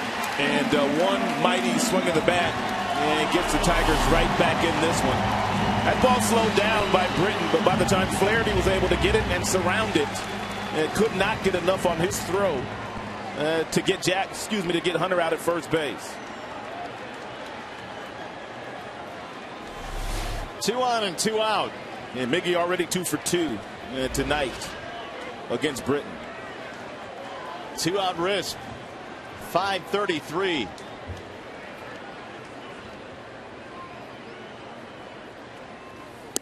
Ball 1 as he stays away. And we know that Miguel Cabrera has tremendous power the other way, where there's already been a couple of home runs hit by right-handed batters tonight.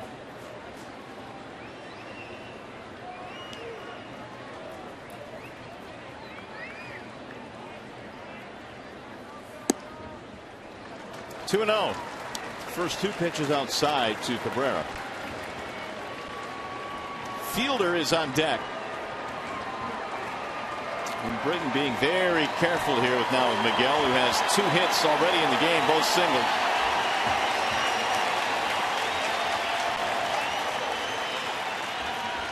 And the 2-0.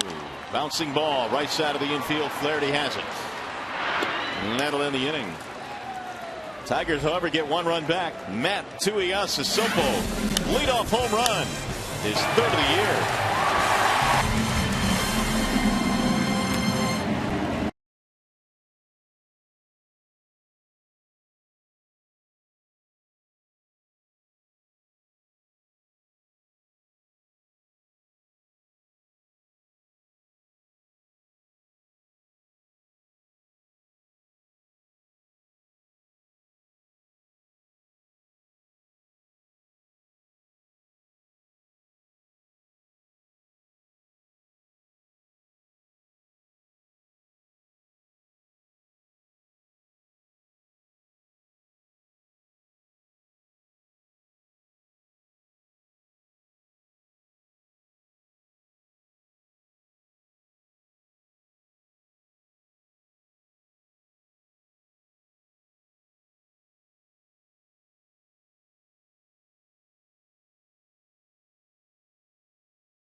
This one here at Comerica Park, and get ready, fans, for Fox Sports 1, America's new 24-hour sports network. Fox Sports 1 will be your home for great live sports, all the news and highlights you want, and shows and specials that only Fox could bring you. America's new sports network, it's Fox Sports 1, coming August 17th. Well, the Tigers got 1 run back. They're still down by 4 runs as we head to the 6th inning. Got a wall side windows pitching change. Darren Downs will check in for Verlander. Well, Downs' job is to keep the score exactly where it's at and allow the Tigers offense to see if they can perk up. in the next 4 innings. It was the shortest outing for Verlander in his career against the Orioles. He goes 5 tonight. His previous shortest outing 6 innings a couple of times. Yeah, his line tonight wasn't pretty. 4 strikeouts, 4 walks, 5 earned runs. Flaherty leads it off and takes one low. Flaherty, McLeod, and Machado. A couple of homers tonight for the Orioles. The difference, a 3-run shot for Jones, 2-run homer for Hardy.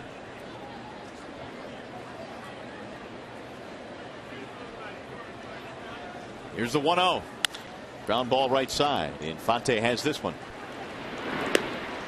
1 out. Let's go back to the studio now for a game break. Mickey York.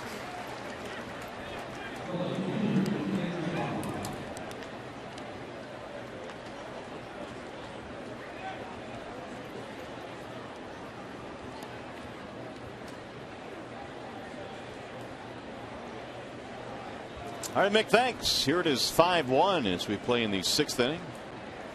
Darren Downs on in relief of Justin Verlander. Nate McLeod with a double, fly ball, and a pop-up.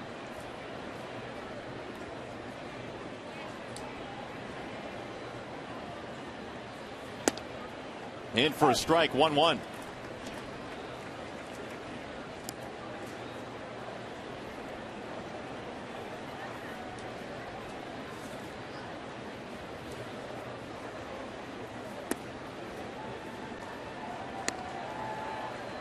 Two and 1 the count.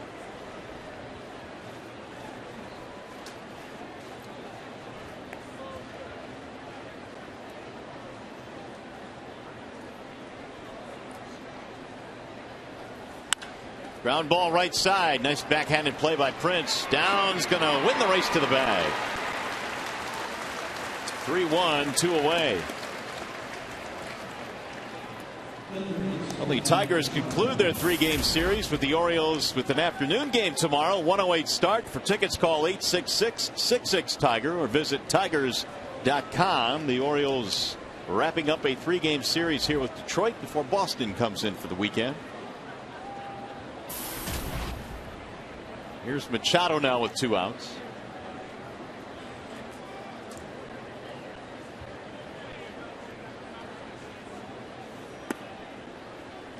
Ball 1. Downs appeared in the game on the 15th in Minnesota. He had not appeared in a game since June 2nd before that, so it was quite a stretch before Darren was able to get out there. Chopper back up the middle, finds a hole into center field. And Machado has 2 hits now in this game, and he leads the league with 101.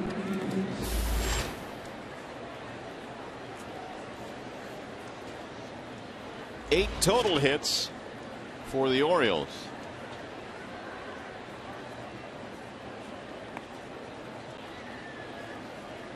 Here's Nick Markakis. All 3 of his at-bats against Verlander ended up in walks. Ball 1.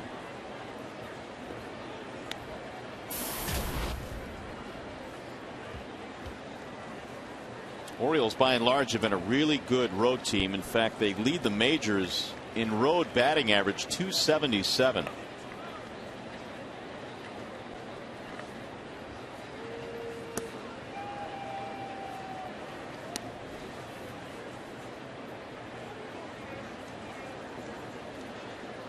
Buck Showalter's team came in 4 over the 500 mark on the road. What's the old adage? Try and play 500 on the road and win all your home games? Or? Exactly. Well, not win all your home games. You can't do that, but as many as you can. But win series at home, and then you split on the road. And if you do that consistently during the course of the year, you're going to find yourself playing some meaningful games down the stretch in September and in October.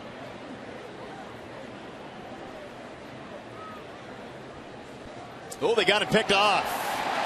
Machado was leaning the wrong way and was spinning his wheels. That'll end the inning. No runs, 1 hit. Oops. Too late.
5-1 tonight.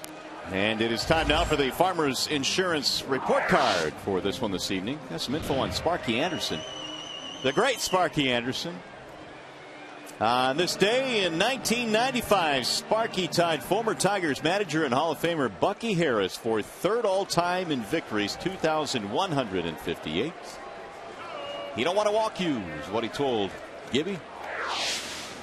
Gibby responded. Great Sparky Anderson. There's Fielder to start things off. Last time the Tigers won the World Series, it was Sparky at the helm, 84. Fielder is 0 for 2 in this game.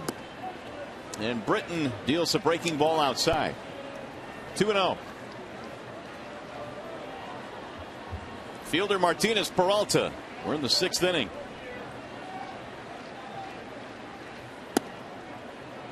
Three 0 the count. Britton gave up the home run to Tuiasosopo in the 5th. He later walked the batter. He gave up an infield hit, but no further damage.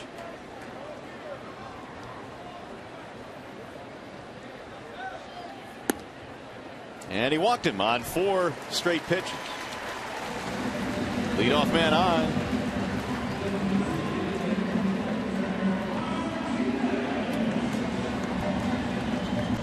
Third walk now for Zach Britton.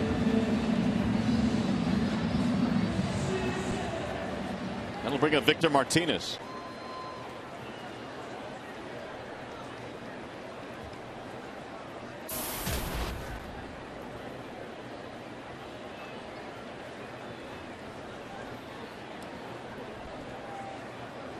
Victor had to walk himself back in the 4th. He's 0 for 1, ground ball as well. Swings right through it. Fastball right at the belt. 0-1. There's activity in the Baltimore pen. That would be Darren O'Day.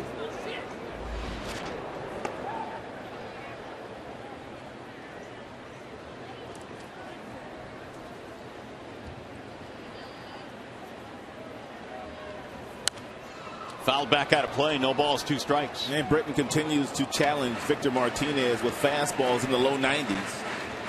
And Victor continues to swing right through them, or a little bit late on that last fastball from Britton.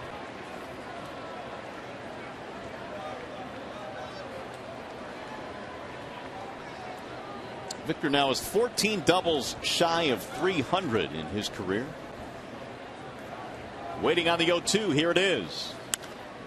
High fly ball right field. Looks like Markakis will have room on this one, edge of the warning track. Anything hit out that way tonight, you got to hold your breath.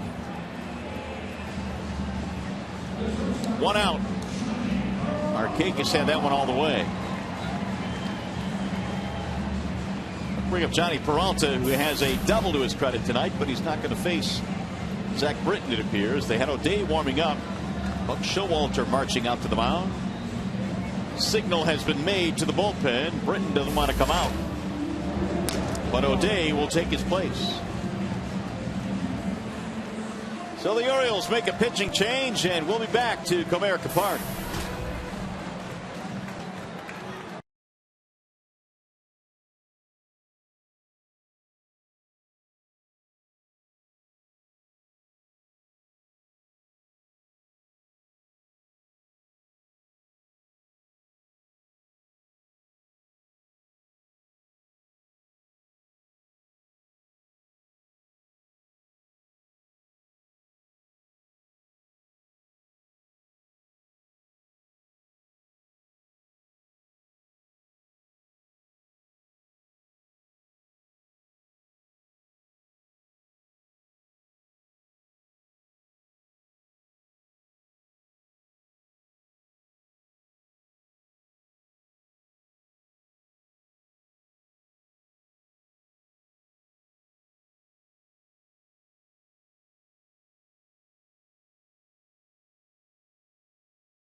Zach Britton, who started for the Baltimore Orioles, our Bell Tire pitch by pitch. 9 ground ball outs, the majority of those ground balls off the bats of the right-handers.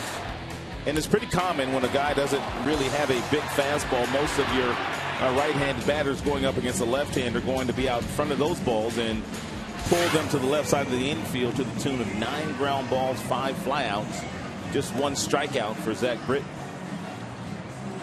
So Britton will turn things over to the Orioles bullpen, hoping they can hold on to this one. And it's the right-hander Darren O'Day. Real good numbers for O'Day.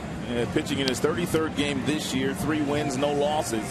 He has 11 holds. The ERA is really good, and the strikeouts to walks ratio outstanding. He only features 2 pitches, and from down under. One is a fastball, about 87 miles an hour, and he's got a breaking ball that kind of goes east to west in the strike zone. Not a lot of depth in his slider. Johnny Peralta, the first man that he will face. And Johnny had doubled in 2 at-bats in this game.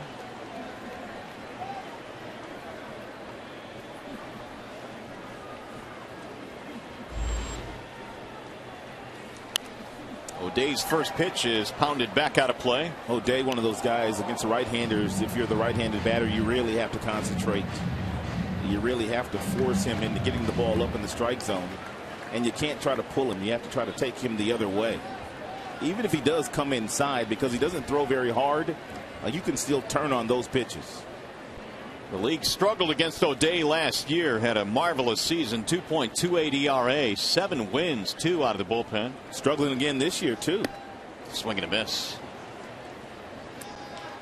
You just don't see this angle very often, do you? And that just kind of gives you fits. And he doesn't throw very hard, so it's very difficult for some hitters to wait on O'Day.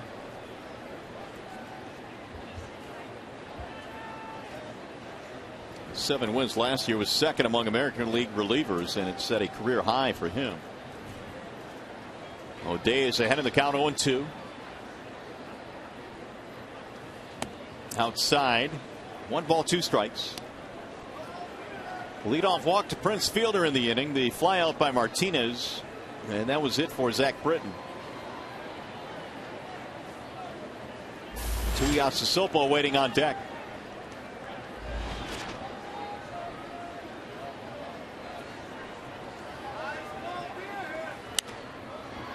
Poked in the air, foul down the first base line.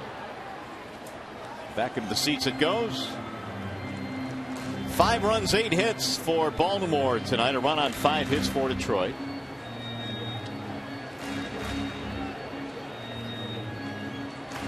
Buck Showalter's club coming into play was in 2nd place in the East, 2 behind Boston.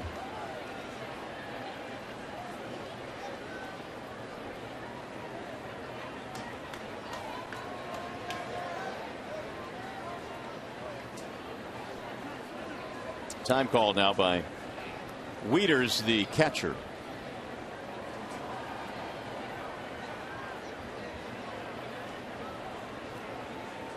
Peralta now batting .333 with his double tonight.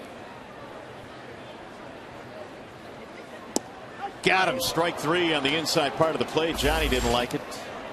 O'Day gets a big punch out, 2 gone. This pitch right here is by design by O'Day. He starts it right at Peralta. And Peralta's knees sort of buckled, and the ball catches the inside corner for strike 3.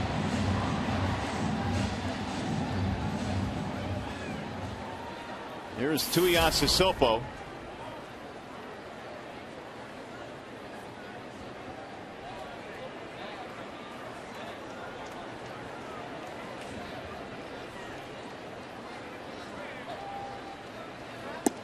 And Matt looks at a strike, couldn't pull the trigger. 0-1. Porcello and Tillman go at it here tomorrow to close out the series.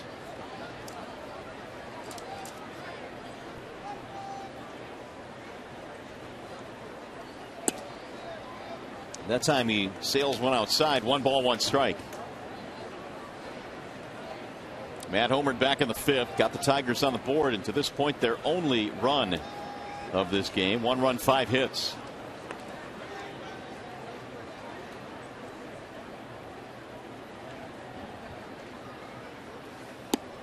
Look at that pitch. A lot of movement inside part of the plate. 1-2.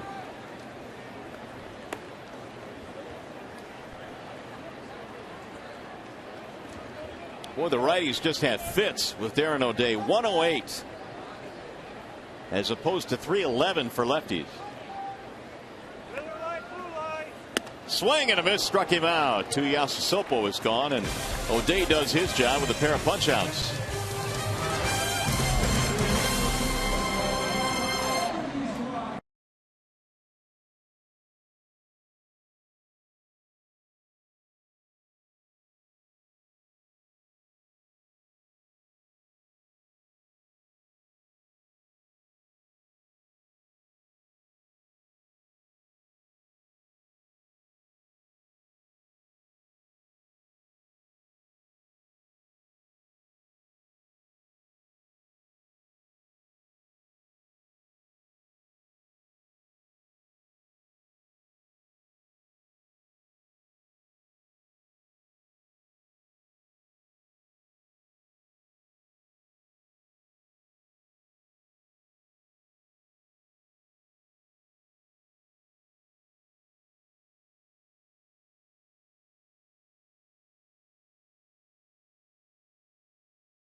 The Baltimore Orioles really flexing their muscles tonight against the Tigers ace Justin Verlander. J.J. Hardy, who takes him deep for the third time this year, and then Adam Jones, his 15th home run of the season, the opposite way against Justin Verlander. And we're talking about two guys in Hardy and also Jones who really hadn't had a whole lot of success against Verlanders in their careers until today.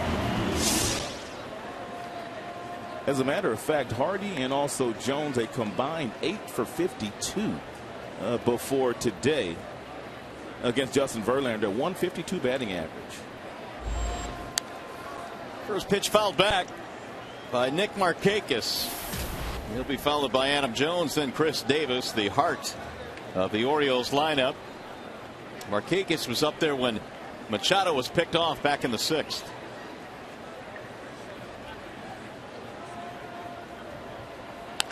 Ground ball first base side right at Prince. That'll be the first time tonight they get Markakis.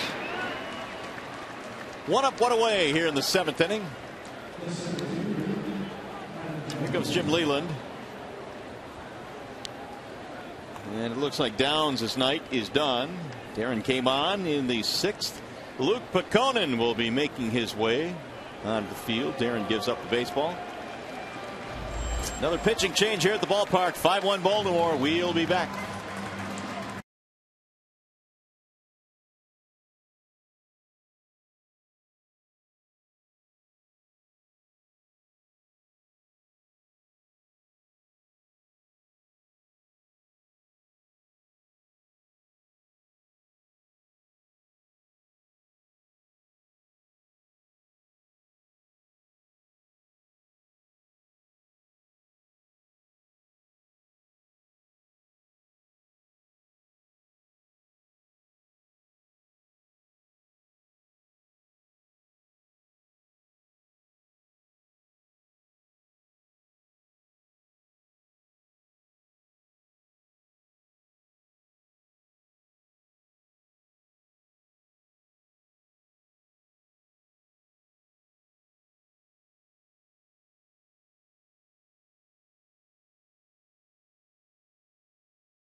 Detroit is brought to you by White House Down in theaters June 28th. Hey fans, don't forget MLB.com at bat is the #1 source for live baseball everywhere you go. It's available for your iPhone, your iPad, Android, or if you have BlackBerry 10 as well. At Bat delivers Detroit Tigers baseball with live audio, pitch tracking, stats, news, highlights, and a whole lot more. Text at BAT to 31826 or visit Tigers.com.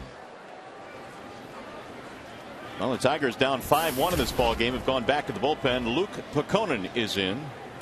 And Pekonen's got a really good fastball. He'll get up to 97 miles an hour with that pitch. Also, nice little breaking ball, and he's also really showing a lot of confidence in his split-fingered fastball these days.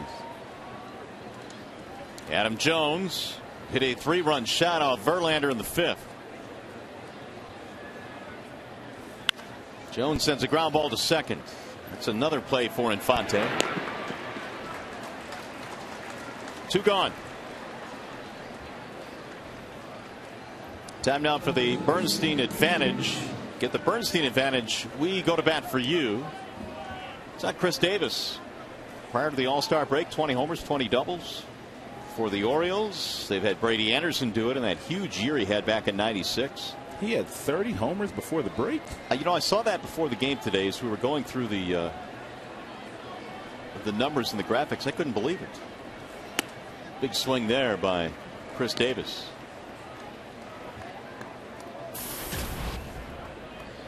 Davis on a terrific pace this year, despite the fact that he's 0 for 3 tonight.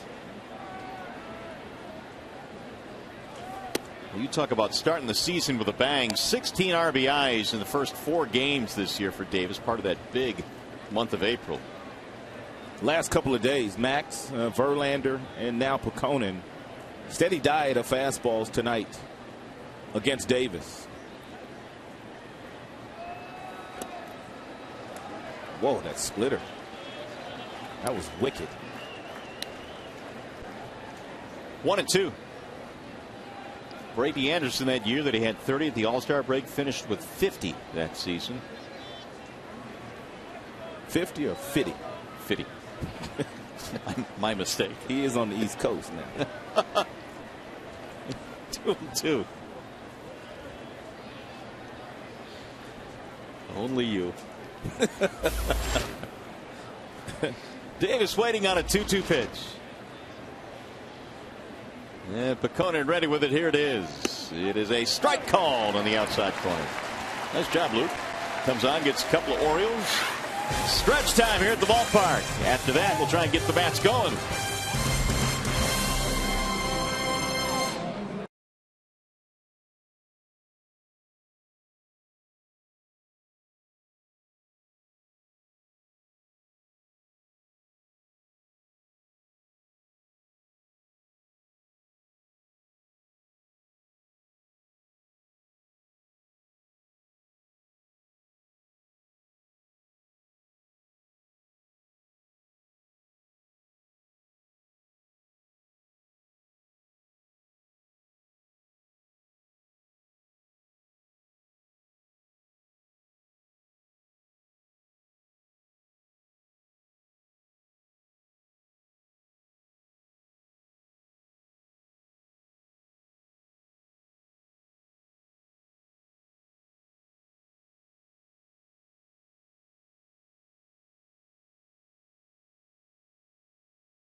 Tigers are trailing it tonight to the Orioles 5-1. Hey, by the way, some good news. Don't know if you heard it earlier today for the Red Wings. Look who's back in the fold. That's great news, no doubt. Pavel Datsyuk signed a 3-year contract extension. In 11 seasons with the Red Wings, he has racked up some big-time hardware. And on Twitter today, he took to Twitter and said, signed a 3-year extension, Detroit. Glad to be here for 4 more years. Thanks to our fans, friends, and the Ilitch family. Congratulations, the Ilitch family, for inking Pavel Datsyuk. And Datsyuk, during the course of spring training, when Verlander signed his big deal, he also tweeted Justin.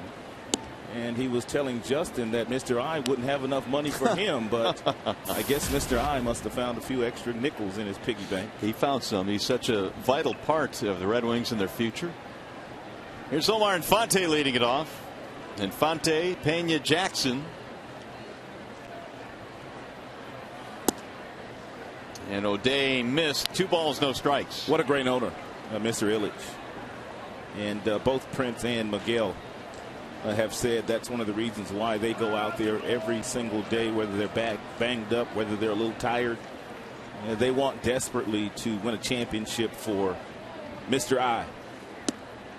That sails in for a strike, 2-1. But he gives you everything that you need as a general manager to sign all of your players. He does that, and fans certainly should appreciate what Mike Ilitch has done here. They have filled up this ballpark last couple of years, continue to do it again this year. Here's the 2-1. Hit on the ground to the right side. Diving stop. Flaherty can't make the play. It's going to be a hit for Omar. 5 hits for Omar Infante the last couple of nights, all singles. Great hustle by Flaherty, the second baseman. He takes the right angle. He's able to cut the ball off on the outfield grass, but not able to glove it cleanly, therefore not able to make a play. And even if he had fielded that ball cleanly, I don't think he would have gotten Infante.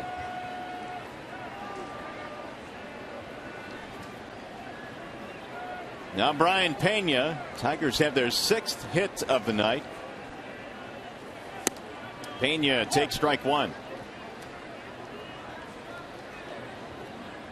O'Day came on to get 2 strikeouts. Peralta and Tuiasosopo in the 6th.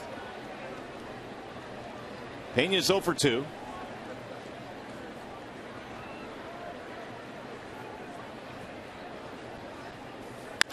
Sliced and out of the reach of the shortstop Hardy into left. And here come the Tigers in the 7th. Back-to-back singles. That's an example right there where the shift that they had Hardy playing at the shortstop position, basically up the middle, it cost O'Day an out there. You can see where Hardy starts. Had he been in his regular position against Pena, this ball is right at him.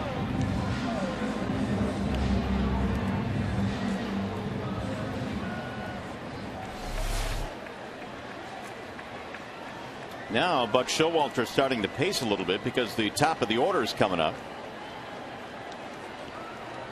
Austin Jackson, fly ball, ground out, and a walk. One more base runner. Tigers bring the tying run to the plate.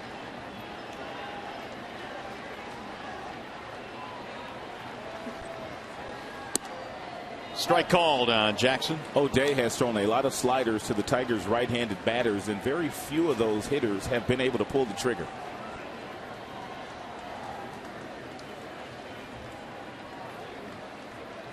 Singles by Infante and Pena. 7 Tigers hits now. Here's the 0-1. Fouled straight back and quickly 0-2 on Austin.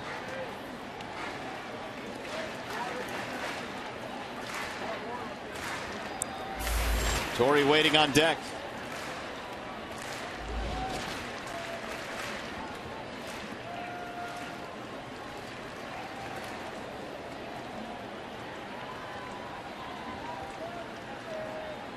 O'Day ready with the 0-2. Line drive, base hit left field. Infante will be sent home. The throw is cut off. It's an RBI single for Jackson. 3 consecutive hits for Detroit.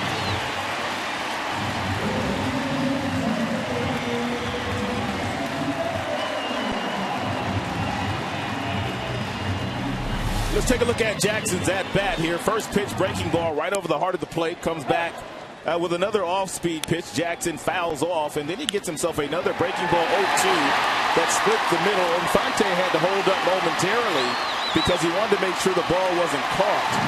And Tom Brookins, the scouting report on McLeod, the left fielder, does not have a strong throwing arm. Therefore, he forced the issue there and sent Infante home, and Infante scored rather easily.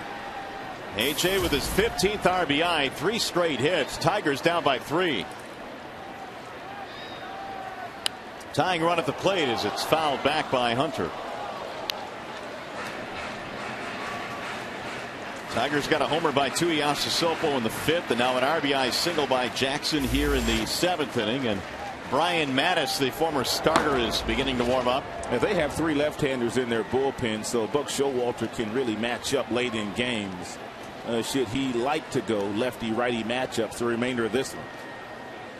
Torrey had an infield hit his last time up. Here's the 0-1. Ground ball to third. Machado scoops it up. Tagged one. Throw to second. And no relay to first. Jackson is out at second, and they call Pena out. He's still standing at third, so he must have missed the tag. And now Lance Diaz coming in to explain the situation. If he did miss the tag here, that's a mistake by the rookie. And because that would have been a double play had he gone directly to the second baseman. That was a tailor-made double play. He got him. Yep. Pena should be out. That should be a double play. And now Buck Showalter is out. And even if he didn't touch Pena, Pena was really close to coming out of the baseline there. Extremely close. Now they're all going to convene here. The home plate umpire Mike Winters. It looked like he was calling Mark Wagner over. Here's one more look at it. Looked like Machado got him on the shirt. Right there. Well, if he did get him, he barely grazed him. But you're right. If he just starts the 5-4-3, that's a tailor-made double play. But as it appears, it looks like Pena is going to be safe.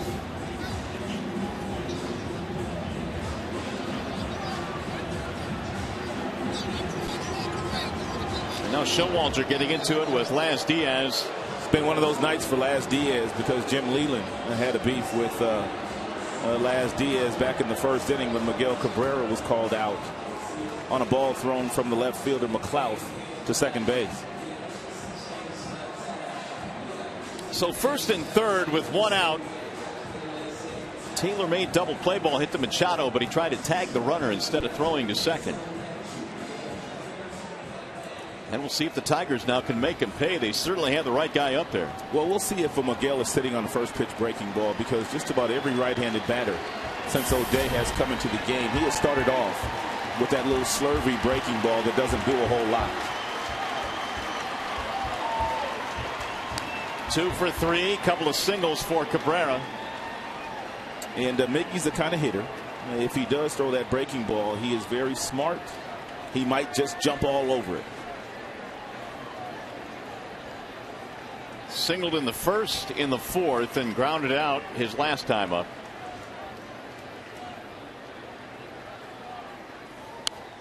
Fouled away. 0-1 on Miguel Cabrera.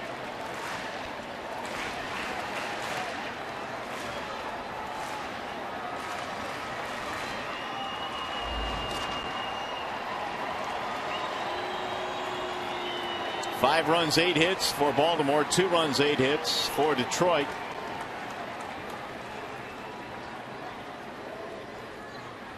Here's the 0-1. Inside, 1 ball, 1 strike.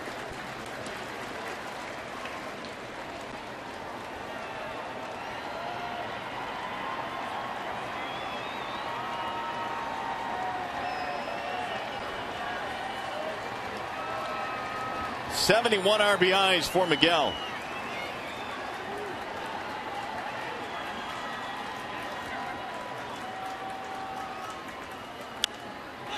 Popped him up.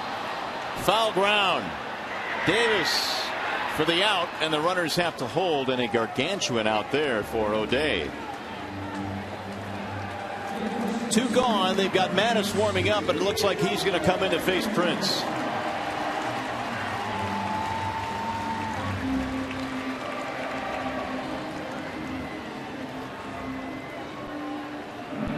But Showalter has made the call to the bullpen.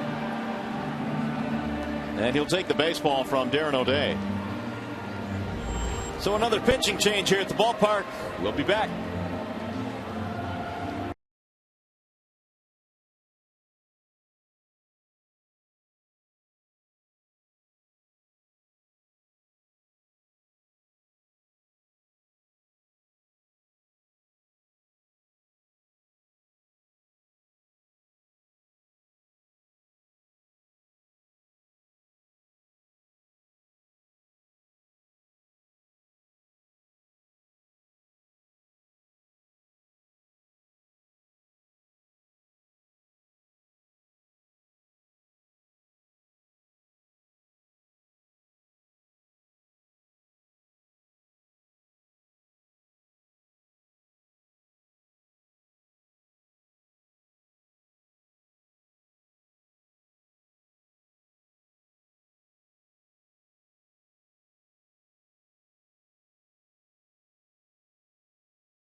In the 7th inning, and Prince Fielder will be stepping in. He, of course, is locked in a duel to win as many votes as he can with Chris Davis in the All-Star voting. And right now, Davis has about a 1 million vote lead.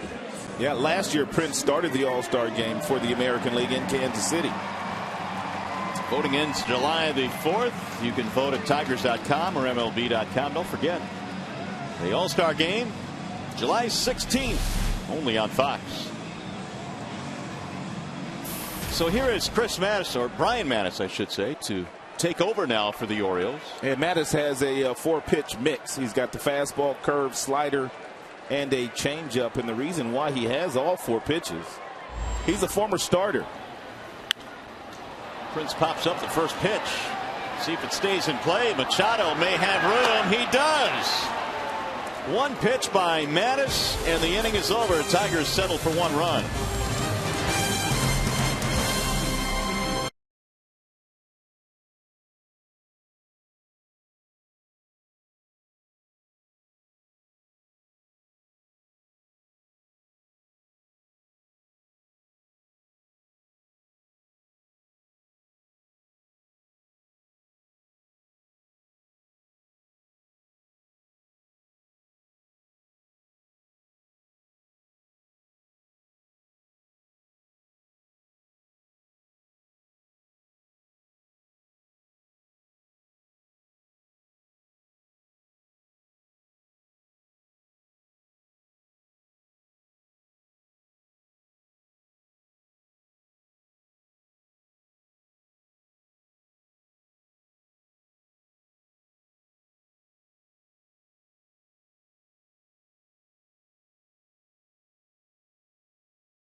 by 3. And once again, the AT&T trivia question.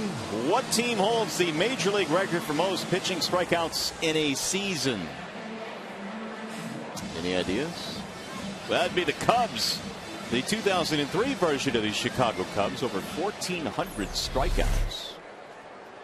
They averaged about, well, almost 9 per 9 innings. The Tigers are on pace now for over 1,500 strikeouts. Wow. That Chicago team had Kerry Wood, Mark Pryor, Carlos Zambrano leading the way. Luke McConan back to work, and we go to the 8th inning. I remember when Pryor first came up to the major league, boy, they thought he was going to be a 15, 20 game winner for the next decade. Battled injuries. The 0-1. Ground ball right side. Infante handles another opportunity. Matt Wieters is out, 1 gone. And Pecona now has retired all 3 that he has faced.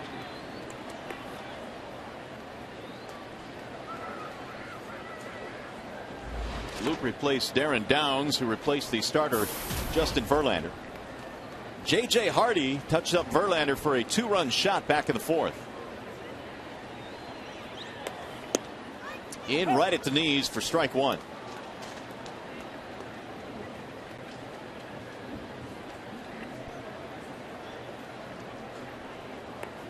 Peconan's 0-1 pitch. Swing and a miss. He's got some really impressive stuff, doesn't he? He really does. I mean, anytime you have 97 with your fastball, then your secondary pitches are pretty good. That last breaking ball just 78. And also that split fingered fastball, which he mastered in the Arizona Fall League this last offseason.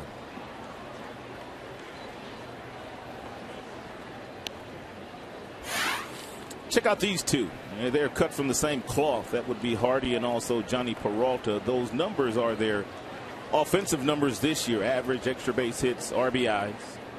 But they're also two of the surest hands at that shortstop position. Just 12 errors for Hardy the last 2 years and 11 for Peralta. So we talked about the two don't have great range, but everything they get to they catch, and they throw accurately over to first base. And they're both having good offensive seasons as well. That's pulled foul down the left field line.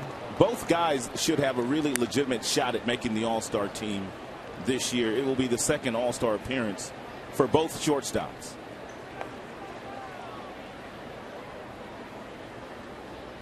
Johnny made it 2011 with Detroit. Here's the 1-2. Bouncer right back up the middle. It'll find a hole. Have a day, JJ. His 3rd hit, 2 singles to go with his homer. Here's Ishikawa. Jeff Jones back on the bat phone, in touch with the bullpen out beyond the left field wall. That's Phil Cope tuning up.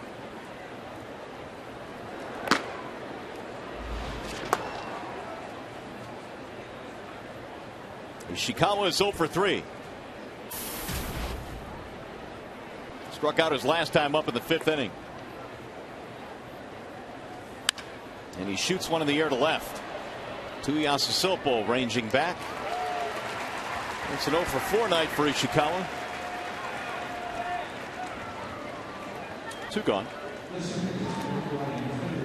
Hey, we got some good news in the Calder Cup Finals. Game 6 goes to Grand Rapids. They beat Syracuse 5-2, and that clinches the Calder Cup. Congratulations to Grand Rapids, their first Calder Cup championship. Outstanding. Some good hockey news today. Grand Rapids a winner, and Pavel Datsyuk inked by the Red Wings. 1 ball and no strikes on Flaherty.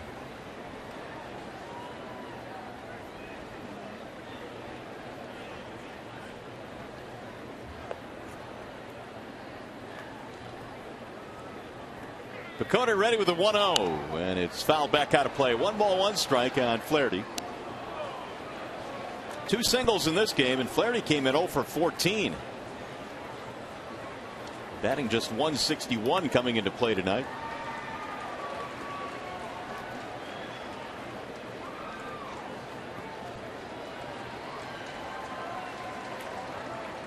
Here is Peconan's 1-1. Strike called on the inside part of the plate. 1-2.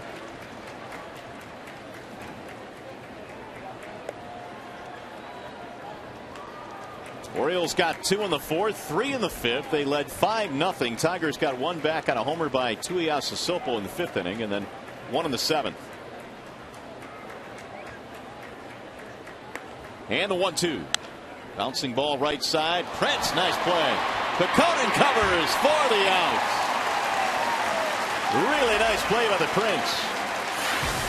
No runs, 1 hit, 1 left.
Tigers 5-2 as we go to the bottom of the 8th. J.J. Hardy, 3 of his 7 home runs Verlander has allowed this season, and Hardy's hit 3 of those, including 1 here tonight. Jones also has a homer, a 3-run shot, which has turned out to be a big one, and Tuiasosopo providing the Tigers with a run with a solo homer in the 5th, his 3rd of the season.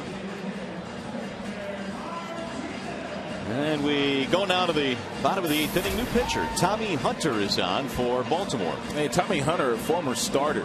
And one of the things that we noticed when we saw him in Baltimore just a couple of weeks ago, his arm is much bigger out of that bullpen. He was throwing some fastballs in the mid to upper 90s that day against the Tigers. And overall, his numbers this year are really, really good. 30 strikeouts and only 7 base on balls issued by Tommy Hunter.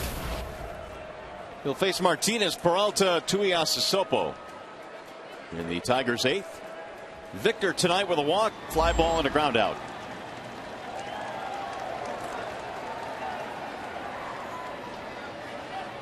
Five runs, 9 hits, Baltimore. 2 runs, 8 hits for Detroit.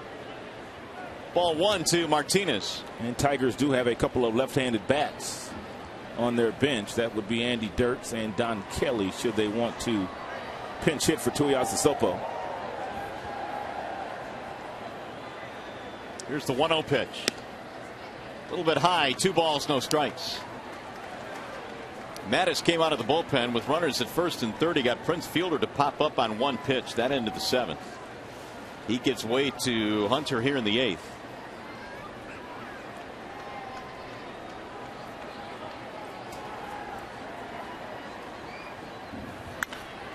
Skied in the air, shallow center field. Hardy going back, Jones coming in. The center fielder calls and catches. 1 out.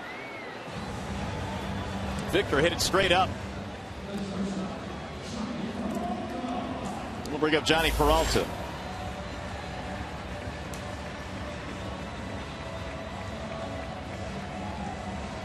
Double for 3 for Peralta, part of the Tigers box score tonight. Cabrera, a couple of hits. Everybody at the bottom of the lineup has one hit. The Tuiasa Sopo hits a homer. Johnny's double happened with 2 outs in the second. Tigers could not score him though, and he fouls this one down the right field line. Back into the seats.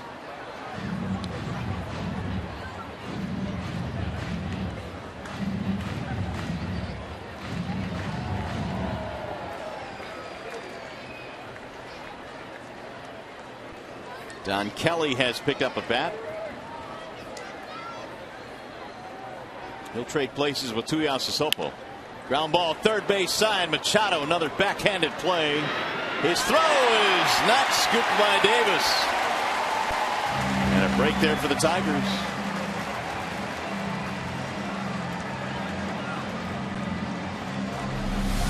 Plenty of time to throw here for Machado. He sets his feet. He throws the ball across the diamond, but Davis couldn't pick it out of the dirt. It'll be interesting to see how they rule that one. Really interesting. I'm thinking they probably give him an error on the throw, even though he made a pretty good play.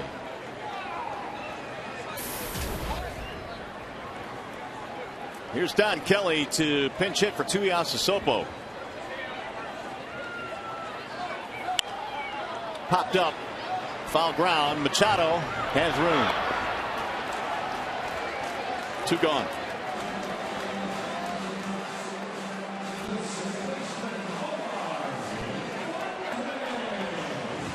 Just going to bring up Infante.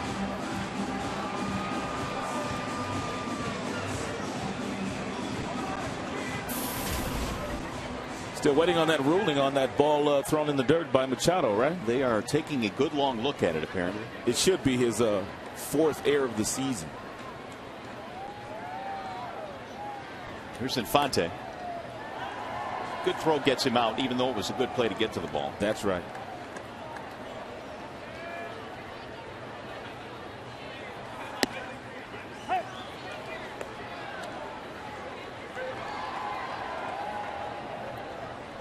There are only 2 second basemen in the American League that came in with a higher batting average than Omar Infante. Howie Kendrick of the Angels, Dustin Pedroia of the Red Sox. Omar fouls it straight back 0-2. Pedroia has 40 RBIs too this year. Having a good year. The Red Sox having a good year, period.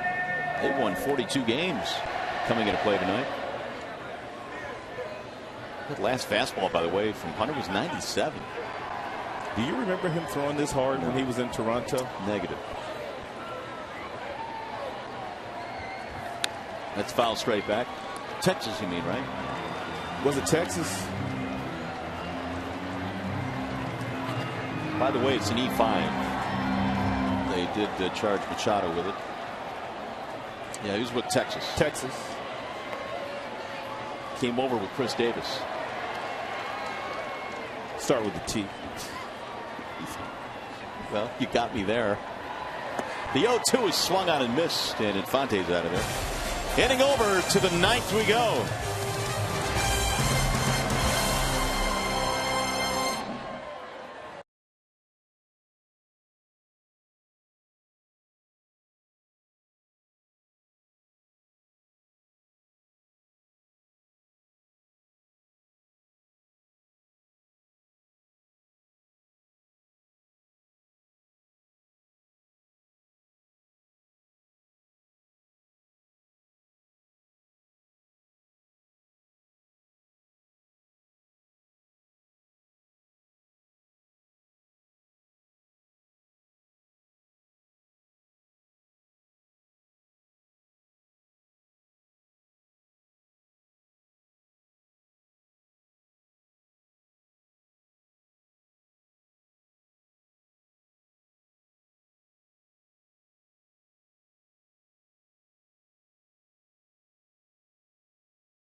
5-2 in favor of the Orioles in this one. Game 2 in this 3-game series. We do invite you to join us again tomorrow. The Tigers wrap up this series with the O's. Coverage begins at noon with Tigers Live. Tigers Orioles tomorrow at noon right here on Fox Sports Detroit. Hey, you know what the drill is like after the game is over here tonight. Our coverage will be continuing with Tigers Live postgame. We'll get the comments from Jim Leland, the Tigers skipper, all the players as well. Tigers Live immediately after this one is done right here on Fox Sports Detroit. Hopefully we're talking about a comeback win. Don Kelly stays in the game. He'll play left. New pitcher now as well is Phil Koch. 20th game now that Phil Koch has been in. He has 4 losses, has not won a game. The earned run average is closing in on 5.5, 18 strikeouts, and 6 walks for the Tigers left-hander. Phil Koch much better than those numbers. Here is Nate McLouth to lead it off as we go to the 9th inning. Leadoff man for the Orioles takes inside, 93-mile-an-hour fastball from Koch. Koch no issues with getting left-handers out, but right-handers have been somewhat troublesome this year for Phil. Lifted toward left. Don Kelly will get his first opportunity. And McLouth is out, 1 gone.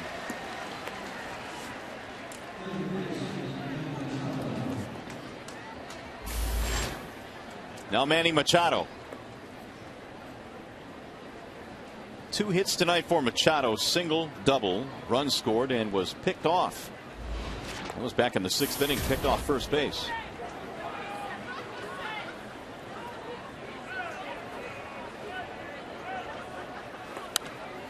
He'll drive that one foul back out of play. It's been a very busy day for Machado. And not only has he been on the bases all night long, he's made some really good defensive plays. But he was charged with an error on his last attempt to throw Johnny Peralta out over at first base.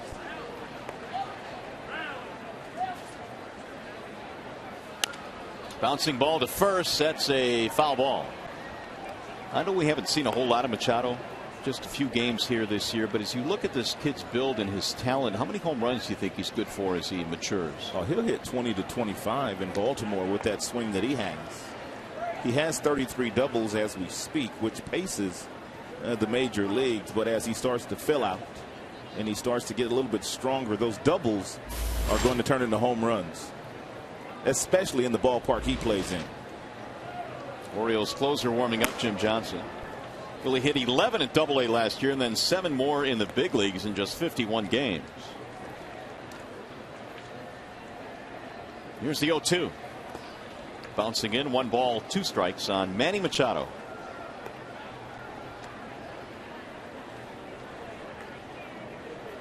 Most hits before the All-Star break for players under the age of 21. Back in '55, Mr. Tiger won the batting championship with 122 hits before the break. Machado on that list, 101 with his 2 hits tonight.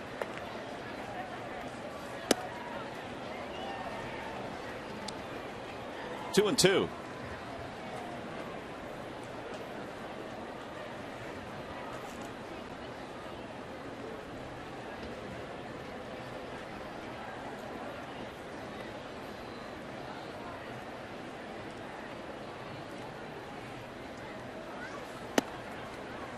Koch wanted that one.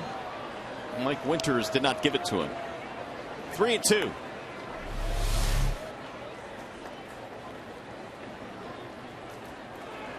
A little in. Yep, looked off the plate.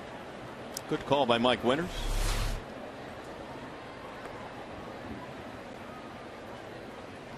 Now the 3-2. High fly ball, left field. Kelly backs up. 2 up, 2 down here in the 9th. Here is the upcoming pitching matchup presented by Gordon Chevrolet. We're going to see Rick Porcello on the hill tomorrow. Chris Tillman having a really good year for the Baltimore Orioles, 7-2 with a respectable earned run average. Porcello, his last 3 or 4 starts, he's gone out there. He's been about as good as we've seen him in his career. on a really good stretch, Rick Porcello. Hopefully that'll continue tomorrow. Day baseball here at the ballpark as we wrap up this series against the O's. Here's Markakis. Ball 1 to Nick. 3 walks in this game for Markakis. All of those at bats against Verlander. Downs got him to ground out in the 7th.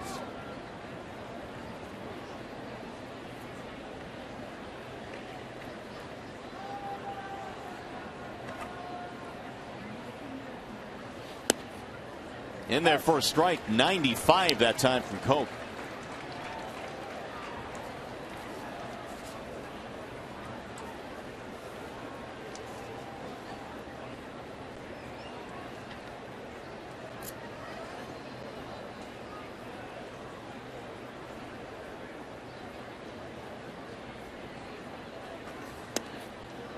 On the outside corner now, 1-2. Markakis walking out of the box, shaking his head. Tigers, when we get to the bottom of the 9th inning, have Pena, Jackson, Hunter scheduled against the closer, Jim Johnson.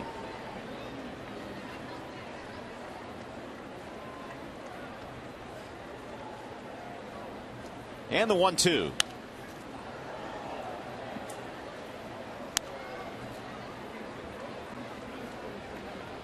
Tigers tonight have left 9 men on base. Part of the story here tonight, 7 left on base for the Orioles.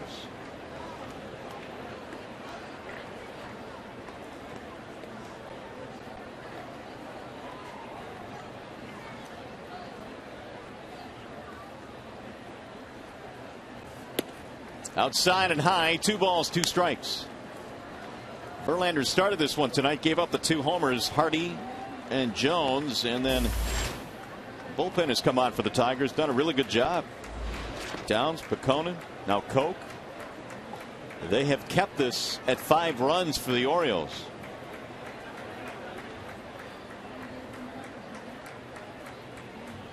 Here's the 2-2. Back to the screen it goes. Good velocity on the fastball featured by Phil tonight. 95, that last one to Markakis. And most of his fastballs have been in that range.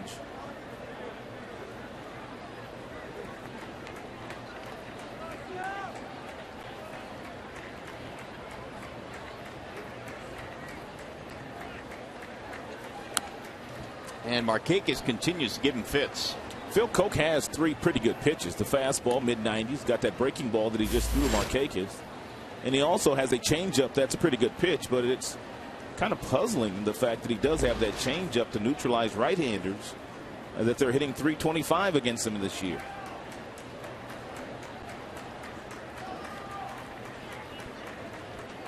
Phil trying to put away Markakis here and make it a 1-2-3 inning, give the Tiger bats a chance in the bottom of the 9th.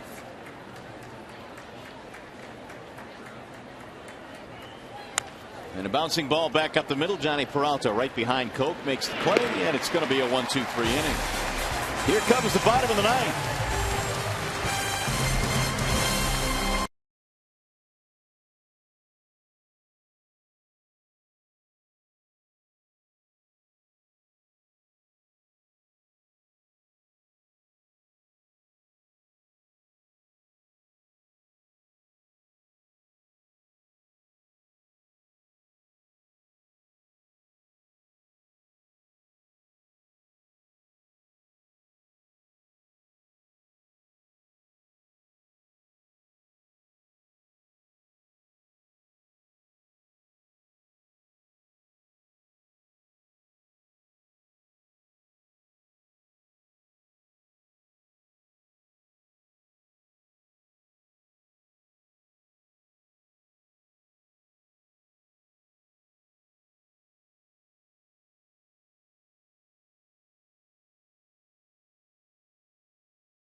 earlier in the game. It is Miller time, brought to you by Miller Lite, and a couple of home runs off the bats of a couple of right-handers in the lineup tonight for the Baltimore Orioles. It's J.J. Hardy taking Verlander deep for the third time this year, and Adam Jones hitting his 15th home run of the season. That's the first home run of the 15 that has gone to right field for Jones.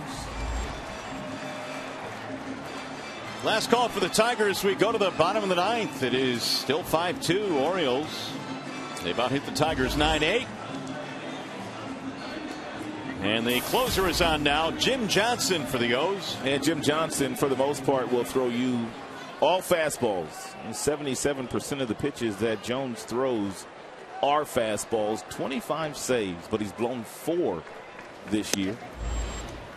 Then he starts Brian Pena off with a strike. He's got some really good control. Doesn't walk many people. Johnson has converted 10 straight save opportunities and is hitting the air toward left. And McLeod will run it down. It got all the way to the warning track. 1 out. We'll bring up Austin Jackson. They've got 3 pretty good outfielders. McLeod with good speed in left.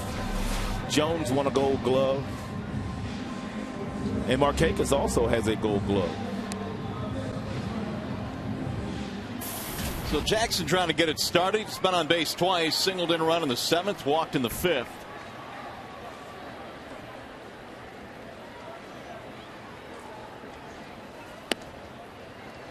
Johnson missing outside. 1-0. Johnson set a club record with 35 consecutive saves from July of last year through May of this year.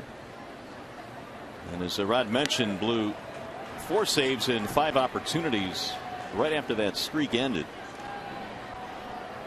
He's falling behind here, 2-0. That's in there, 2-1.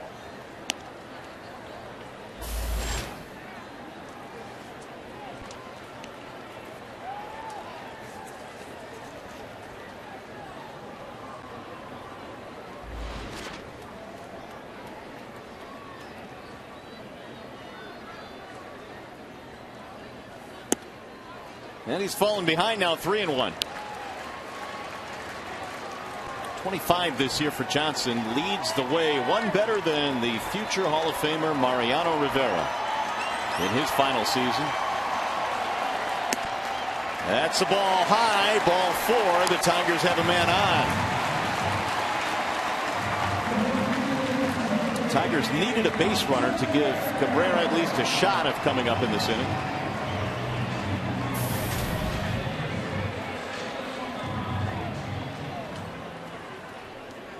Torrey has 1 hit tonight. Miguel moves to the on-deck circle. That's in right at the knees, strike 1.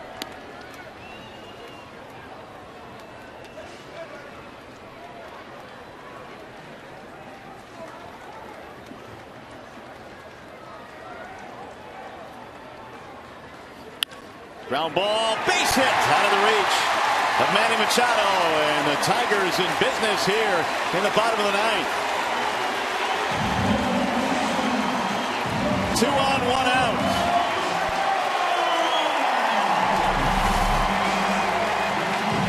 Torrey Hunter just keeping the line moving and getting Miggy to the plate, and hopefully Prince hits in this inning as well.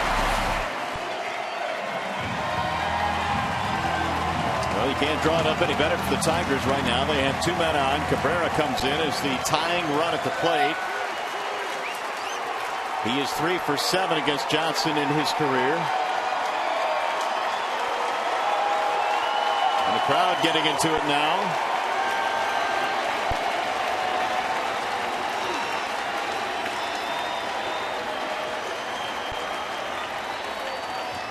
Bouncing ball to short. This should end the game. 6-4-3.